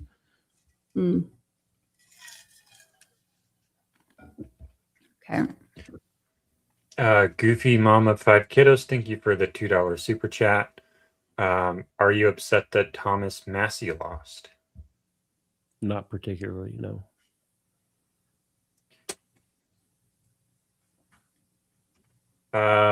Serene, thank you for the 200 joules. I still don't really know what that means, but I think it's like a graphic or something. We'll have to check it out. I think it's something that's in the live chat. Yeah, it's in the live chat. Thank you for that. And then so they said flow state, and then they said flower. Maybe that's the cartoon that it. I think it's like an animation deal that you can see within YouTube, but we'll have to. Yeah, that one's new for us. Okay. Do we have any other chats to get to, or any other parts of the stream to look at? I mean, we have gone over and above asking Adam to be here and talk through all of this. So thank you. Let's see. I think for the most part that covers the big points. I think we got through a lot tonight. Yeah. All right. Thank you. Well, you'll be, Adam, I think you'll probably, you might be tapped out from talking about this for a while. So, I mean, okay, let me ask this. How are you and your son, your wife doing after having experienced that? Well, I mean, this stuff from Candace, made it all the way back to my kid's school, so like, we just tried to like insulate him from it, and you just take it day by day. So you turn off notifications and just be like, well, it is what it is. So, Yeah. the reality is when you get out of the office and take your camera out and do stuff in the real world, shit happens. Sorry, I know you got a rule against cussing, but That's okay. We violate it every now and then. It's late enough, and we have a button for it too. So, and like I said, I got a lot of regrets from that day, but here we are. Well, thank you so much, audience. I hope you guys give him a round of applause, for being here, for toughing it out for almost 3.5 hours. Thank you again, Adam, so much. Life is Driving on YouTube and on X. Let me pull that up real fast. This is your channel. That's me. And we've had a lot of folks who have said, come back. You're a great sport. A lot more than just the Charlie Kirk event. Yeah, there's a lot of stuff on there. Subscribe to Life is Driving on YouTube. And I'm looking down at my phone or something in that, I guess. Oh, well. So there's the channel. Go ahead and sub to Life is Driving. Thanks, guys. Thanks for coming on. Thank you so much, Adam. Appreciate it. Yeah, nice meeting you guys. Yes, absolutely. Okay, when I come back to Utah, I don't know if you're going to be there in September at the hearing, or were you there at the hearing? I went there on Thursday to check out the scene. I was planning on going Friday, but I couldn't get the time off work. So I can't believe I missed you. All right. Well, who knows? I'm just popping up every now and then there. So maybe I'll see you in the future. Cool. Thanks again, Adam. Thanks, guys. Have a good night. Appreciate it. Okay, bye. Okay. So, Jordan. Whew. That went pretty well. Yeah, I think so. We appreciate everybody being here. My goodness. It's been, this was a meaty stream. I know that we wanted to get to, a bunch of other hot newsworthy issues, but my gosh, Jordan, it's Why don't we almost 2 a.m. So do 5 minutes of that? Okay. Let's rush through it. Okay. So the first thing we wanted to talk about was the new rooftop footage, right? You okay? Yes, I'm good. I was just worried about you because that was a lot. No, I'm good. I can keep going. I'm good. Okay. I mean, you wore me out the last 3 nights in a row, staying up super late. But I'm good. I had to make sure that you knew all the things. There's been so much going on. We have, what do we have? We have the new rooftop video, if I can still speak. But I just had a whole cup of coffee. Oh, well, in that case, you're ready to go. I'm ready to go. And why is it that every time I look at this thumbnail, I'm looking down on my phone? I was only looking down on my phone for 2 seconds. Okay, we'll talk about it later. Because you always give me a hard time about looking at mine. And I was like, this time it was you. I was giving you a very hard time last show. I know. Okay, so the new rooftop footage. Let's play this real fast. This is good. All right, so this is the new rooftop footage that Candace released a couple nights ago. Do you want to take down the banner?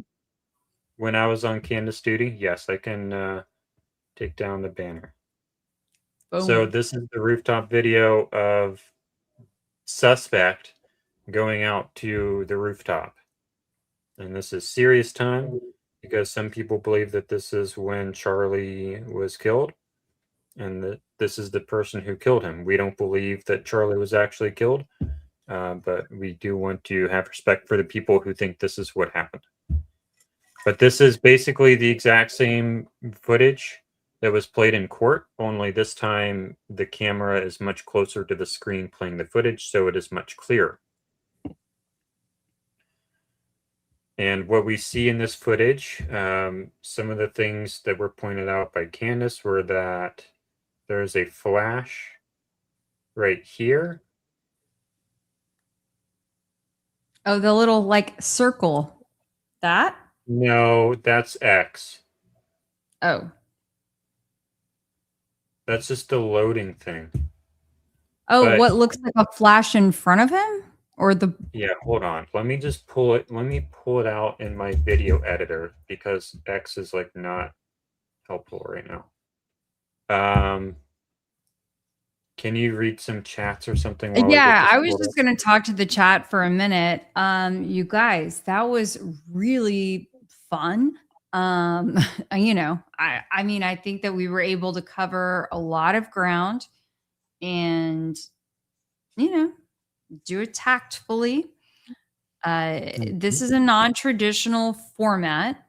And so, I mean, I'm still learning in terms of like my old life was doing these interviews in person, right? And there's just a different vibe. So when you've got a live chat going on and then you're speaking to someone virtually and, you know, you've got a video that you're talking about and you're trying to integrate the audience. And I mean, there's so much like going on and we all have different thoughts, different opinions on it, different things we want to hone in on. And yeah, I just think all in all, we collectively did a great job. So thank you all for being here.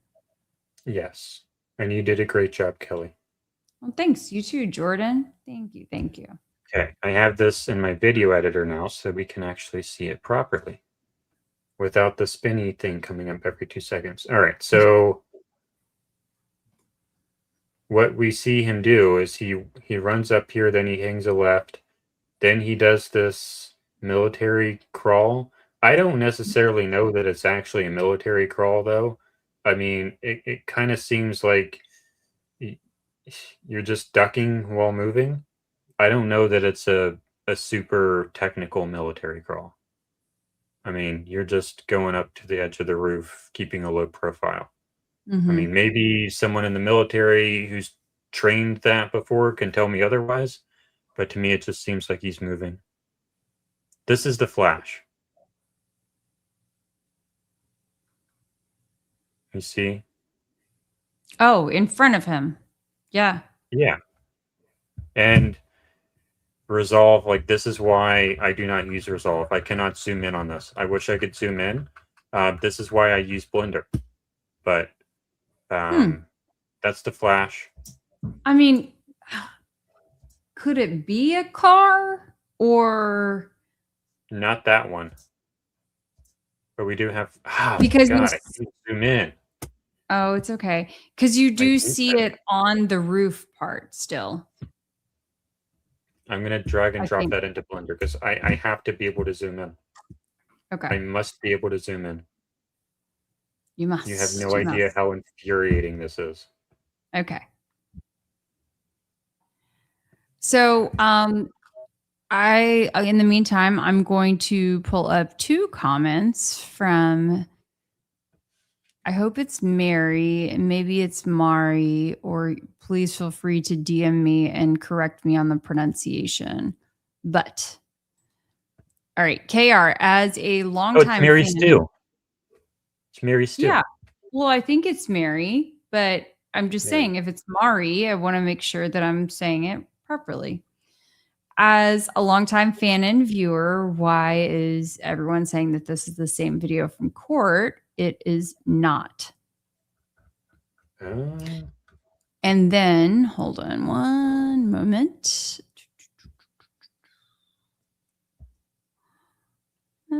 I saw she had another one and I thought I had it pulled up, but just a second. There we go. So Jesse on Fire pointed this out. This is not the same video played from court. How do they know that? I don't think that Billy and Brandy disputed. I thought that they said that it looked like the video that they saw in court. Well, let's pull up the video from court, shall we? Well, that's going to be different, though. If we're talking about two different videos, there's the video that was publicly displayed in court over the live stream, and then there is video that was shown to them on Friday. Well, I'm talking about the one that we saw in court. That we saw. Oh, by the way, we have an award show coming up next Thursday. Oh, yes. You should watch. And you should Yeah. nominate your favorite people. So Absolutely. all the 1,200 people watching it, you should go onto our X post on Try and Prove It X. Mhm. So you go to Try and Prove It. Why is it not pull up? Okay, Elon, I'm talking to you right now. How come when I type in Try and Prove It into your search, it pulls up Paramount Tactical? Why is this? Can someone please explain this to me? Okay, so go to Try and Prove It and then go to Articles. And this is where you nominate. These are all the categories. And then you just type in your nomination down here. So for example, we have, can I zoom in? Best receipt pull, needle in the haystack, most obscure but genuinely useful discovery, the source whisperer, the best fact check, the best investigative collaboration. Hello. Hello. Best I mean, but we're not going to nominate ourselves or anything. No. Best emergency live stream, most likely to remember a post from 8 months ago. Most iconic catchphrase, best community meme, best running joke, community MVP, most faithful subscriber, best newcomer, unsung hero, the most respectful disagreement. I think Kelly and I might have a stream that might qualify. Most likely to be a Fed. We also have best documentary style video, best original AI song, best visual aid in a stream, best thumbnail, best editing, best camera op. I think there might be a family member in Kelly's family who might be gunning for that. Best episode title, best clip taken out of context, most improved production quality, and the final ones are the best single stream, best independent discovery, best independent contribution, and best community moment. We're probably going to do a Spaces on X over the weekend, I think, if Kelly's on board. And we're going to just talk about that and hopefully get a bunch of nominations during that Spaces on X. And who knows, maybe we can even stream it to YouTube at the same time to get even more nominations. But anyways, we wanted it to be a community building thing. You know, we're so appreciative of everyone, even, you know, I mean, all those who watch, but also all those who we agree with and disagree with, you know, that we have this ongoing dialogue because it has been a long 10.5 months. And it's like, let's just recognize the work, the sacrifices that people have made as they have taken time away from friends and family and, you know, life to really, hopefully sincerely investigate the case. Kelly, why am I on X right now? Because you wanted to show the awards. No, I opened X for something else, but I don't remember what. Oh my goodness. I know. We're definitely hitting the time for Jordan to go to sleep. I wanted to, for you to go to sleep because you didn't sleep last night. Yeah. But I was okay. Oh, we were looking at footage. Oh, that's right. Roof I was going footage. to pull up that episode. And the video from court. The video from court. And then I saw this and I got distracted by this. That's right. Thank you. We don't Thank need you, that. everyone in the chat. See, they're still engaged and with it. They're going to like poke and prod you all the way to the finish line. Prelim hearing, here we go. That was on day 3. Where all the day that I sent you out to the campus in the middle of the stream, was that the second day or I the think third that day? was the second day. That was the second day, I day? think. Yeah. Because Wednesday was the half day that started late.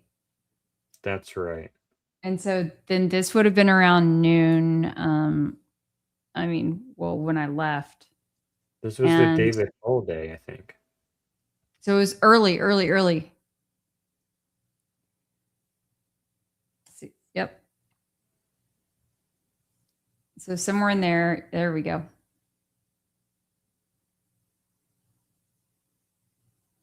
Okay. So yeah, this is the same footage, I think. This is the same footage, isn't it? Let me zoom out and take the blender.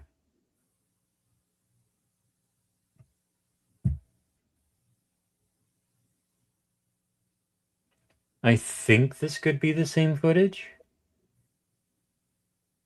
Maybe. It's really blurry.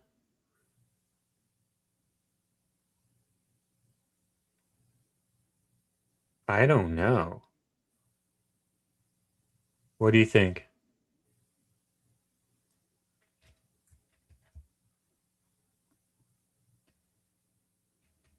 Right now we're not looking at the same like framing at all. Yeah. Right now I'm seeing the parking lot and then the roof. Whoa. I would like for this to... Well, this would be the same video, I think.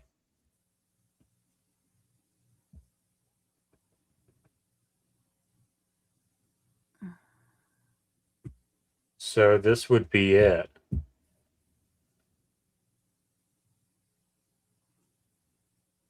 I think it could be the same video. I don't see the green sign though. I don't see the green, I don't see the yellow. I don't see the white steeple in the background that we need to talk about before we end. Yeah, I mean, I think we should just go back to the point at hand. Honestly, it really doesn't matter if it's like precisely the same. I think that the bigger issue was us just proving that the video did line up with what is there in reality. Oh, you mean the steeple? Yeah. Okay, so well, let me get through To me, it the doesn't video really itself. matter if this is precisely the same video and angle as was shown in court. I mean, people are going to dispute that regardless, but I think it's worth, clearing up any remaining question about if this is a legit angle or not. So the way he's lying prone right there, he really shouldn't have... He should be able to hit the pond, but he should not be able to hit Charlie, right? That's our thoughts. Yeah.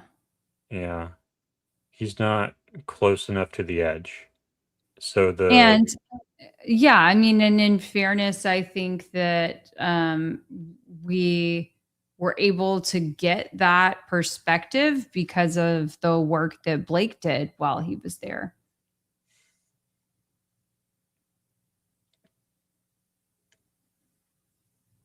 Right? I mean, if he's not all the way to the edge, were you thinking before all of that if he wasn't, that he had to be 100% all the way to the edge? Well, I didn't know where he was, Okay. but now I see where he was. And you cannot get a 9-degree down angle from this position on the roof. If he was up closer to the edge, then he would be able to get a 9-degree down angle, but he cannot get a 9-degree down angle from this position. 9 degrees down from that position will be into the roof. But even the drone footage, I honestly don't know if Blake is able to even talk about his drone footage or show. It doesn't seem that he can show it anymore. But that I'm not really worried about it. Well, I understand that, but it was valid potentially that when it hovered above, like this much above the gravel, that like you couldn't see anything. I'm not really that worried about his drone footage. Okay, well then, did you how do you determine then what someone can see or not see from that far away from the edge of the roof? With the 3D model that shows the exact same thing that his drone footage shows. Okay. So yeah, he does that, then he runs away. But yeah, I just hadn't heard anyone talk about like beforehand that that there was not a shot there, even though they've had the 3D model for 10 months or maybe 9 months. We didn't know how close he was to the edge of the roof until now. So okay. So anyways, the alignment here. Let me see if I can get Google Earth up. There was a claim made that I need to pull up Google Earth. What was you want to talk about the coffin, the funeral? While I get Google Earth up. I don't think we need to go back to Google Earth. I think if you feel that that there is no shot to begin with, then no. The alignment, remember? Discussing. No, oh well, yeah. Why don't you alignment. just pull up, the tweet or something versus your tweet versus or if you want to. Okay. Let me see if I can find the tweet. Or did you DM it to me? Or I think you DM'd it to me on X.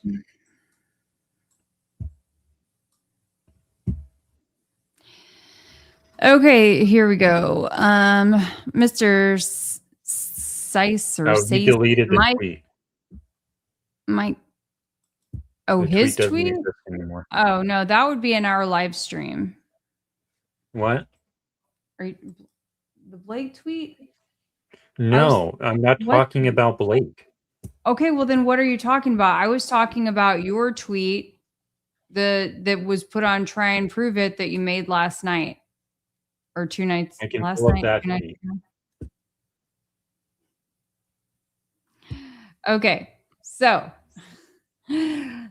Sace Mike, it's not even close to the edge. It's a completely different spot on the roof. No, it is actually, we're about to show you why it's just fine. Okay, so this is Google Earth on the left. This is the security cam footage on the right.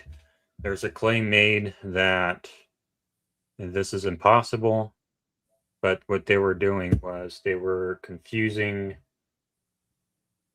this steeple for this steeple. They thought it was this steeple, but it's actually this one that we can see in the security cam footage. Okay.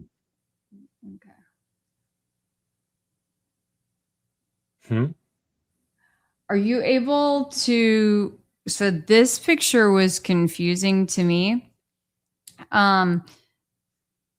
It really should be flipped. right?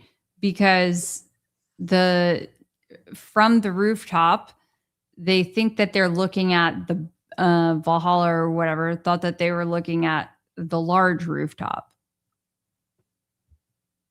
Excuse me, the large steeple. Let me see how fast I can find this.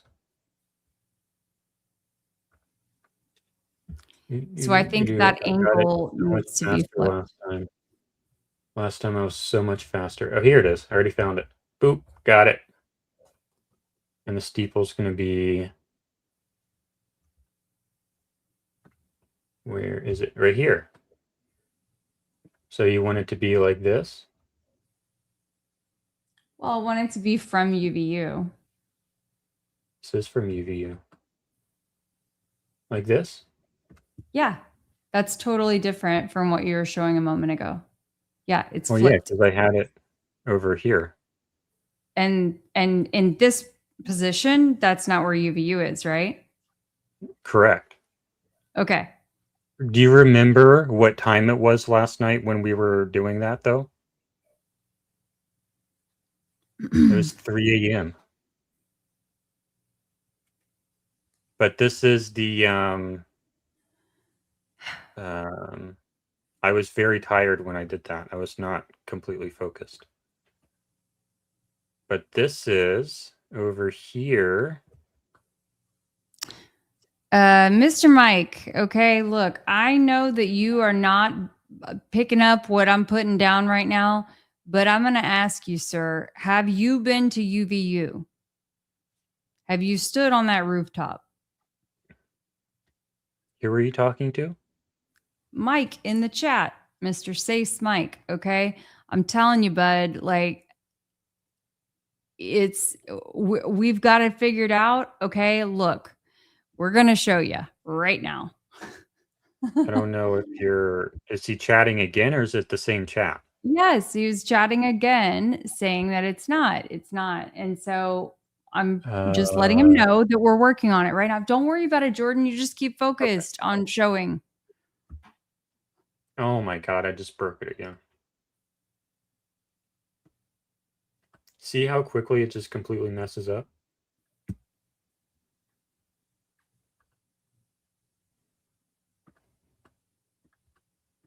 Oh, now it crashed almost.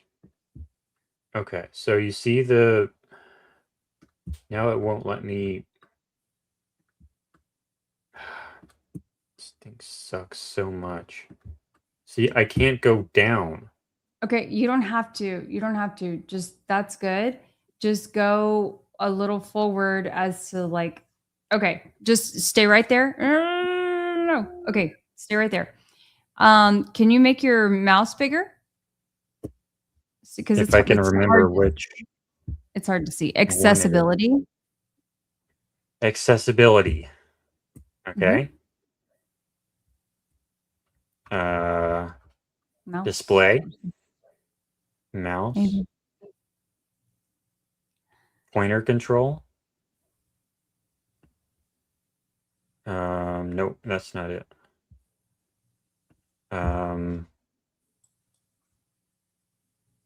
Is it display? Pointer size. Here we go. Is this big enough? Yes. Now we're cooking. Okay. So, folks, let's see. Okay, I can see it right there. Yeah. Okay, everybody, here we go.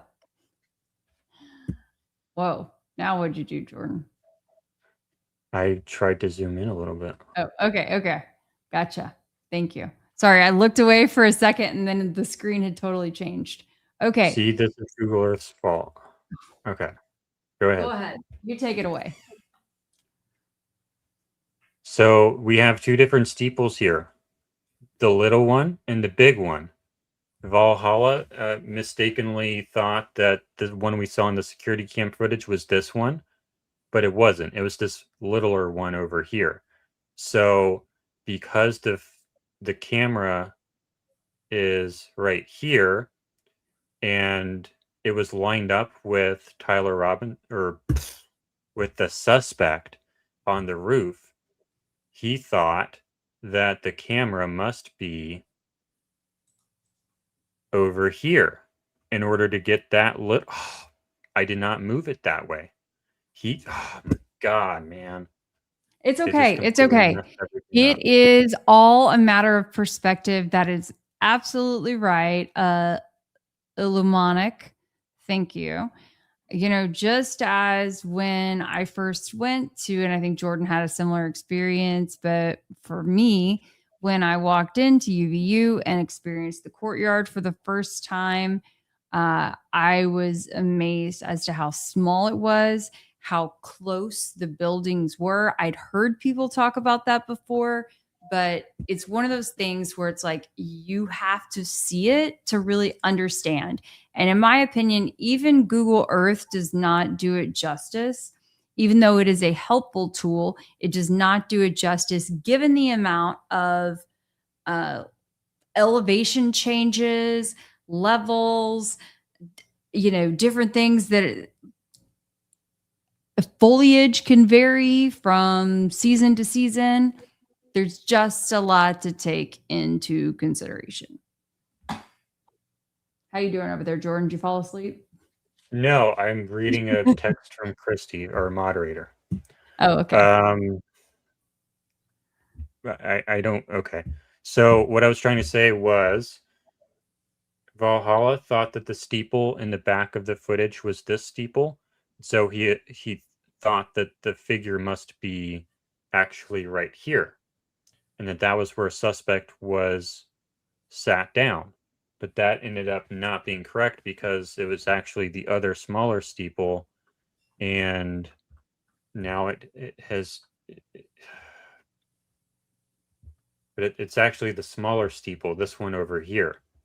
And that's how we know that it actually does line up correctly. And we can see the green and the yellow, and it all lines up correctly because it's the smaller of the highway steeple, sign. The highway sign, yeah. And this is a highway sign over There you here. go. And then this is the little steeple that we see in the footage that I will pull up again here. So we see the highway sign and we see the little church steeple, but we do not see the big church because it's all the way over here. So we just mistook the little steeple for the big steeple, or the big steeple for the little steeple. I don't know which one. But the main idea there is no conflict. The original location that we thought for the Losey roof shooting position remains correct. There's no change.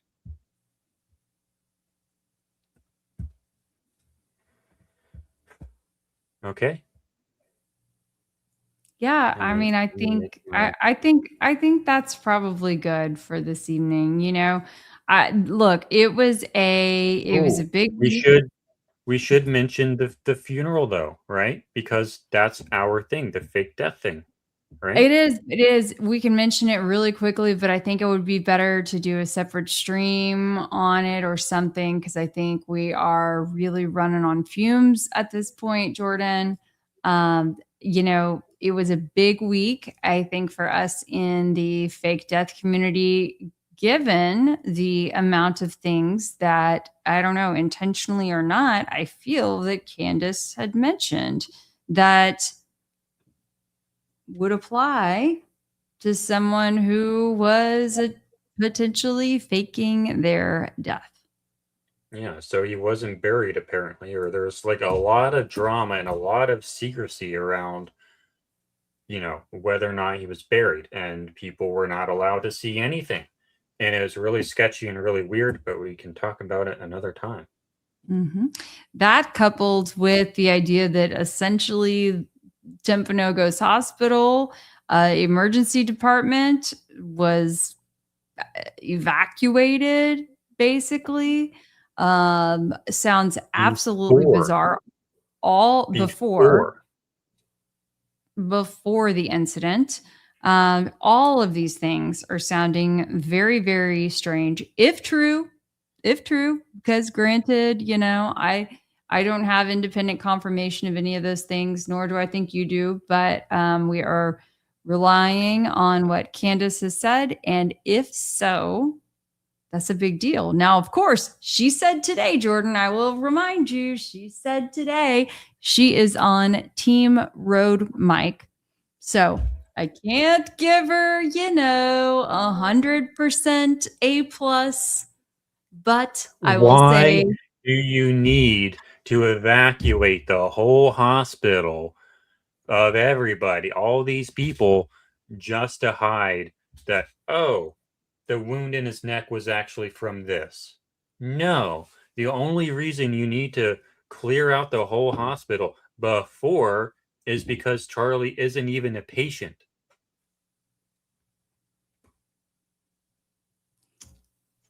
So stay tuned for that. There's a lot more that we will have to say, but I think we can really do it justice if we are and you able don't to have to talk have through it all all. this secrecy. You don't have to have all the secrecy around the body if it was actually this instead of a 30-06. Like, you can fix that. You don't need like, the only reason you need to do all this secrecy with the body and with the burial, sorry. I was like, Jordan, you can't say burial. It's because there's no body. If you bury an empty casket and put it under a tombstone for Charlie Kirk, and then Joe Schmo comes up and exhumes it illegally or legally, guess what? The whole world found out your trick. But it doesn't really matter if it was just a slightly alternate cause of death. But there's no body to bury, so like, they have no choice but to do all this secrecy. But I guess that'll do it for tonight's show, yeah? Burl.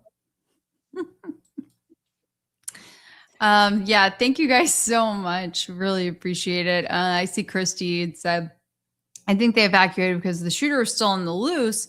But if, in fact, Candace is correct, she said that they evacuated beforehand. Before the shooting even happened is when this happened. Mm-hmm. There we go.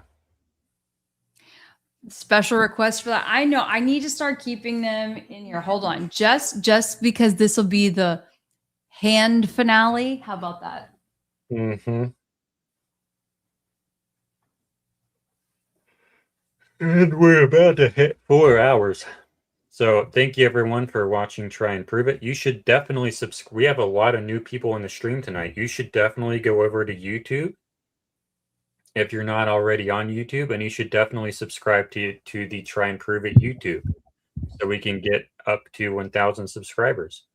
Did you take that from the that Erica Kirk wept over? I did. You got a discount on, the hands that were used for 5-minute photo ops.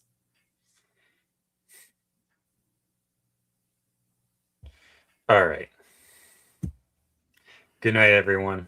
Thanks for watching. Go ahead and subscribe to the Try and Prove It YouTube. All right. Good night, everyone. Bye. Bye.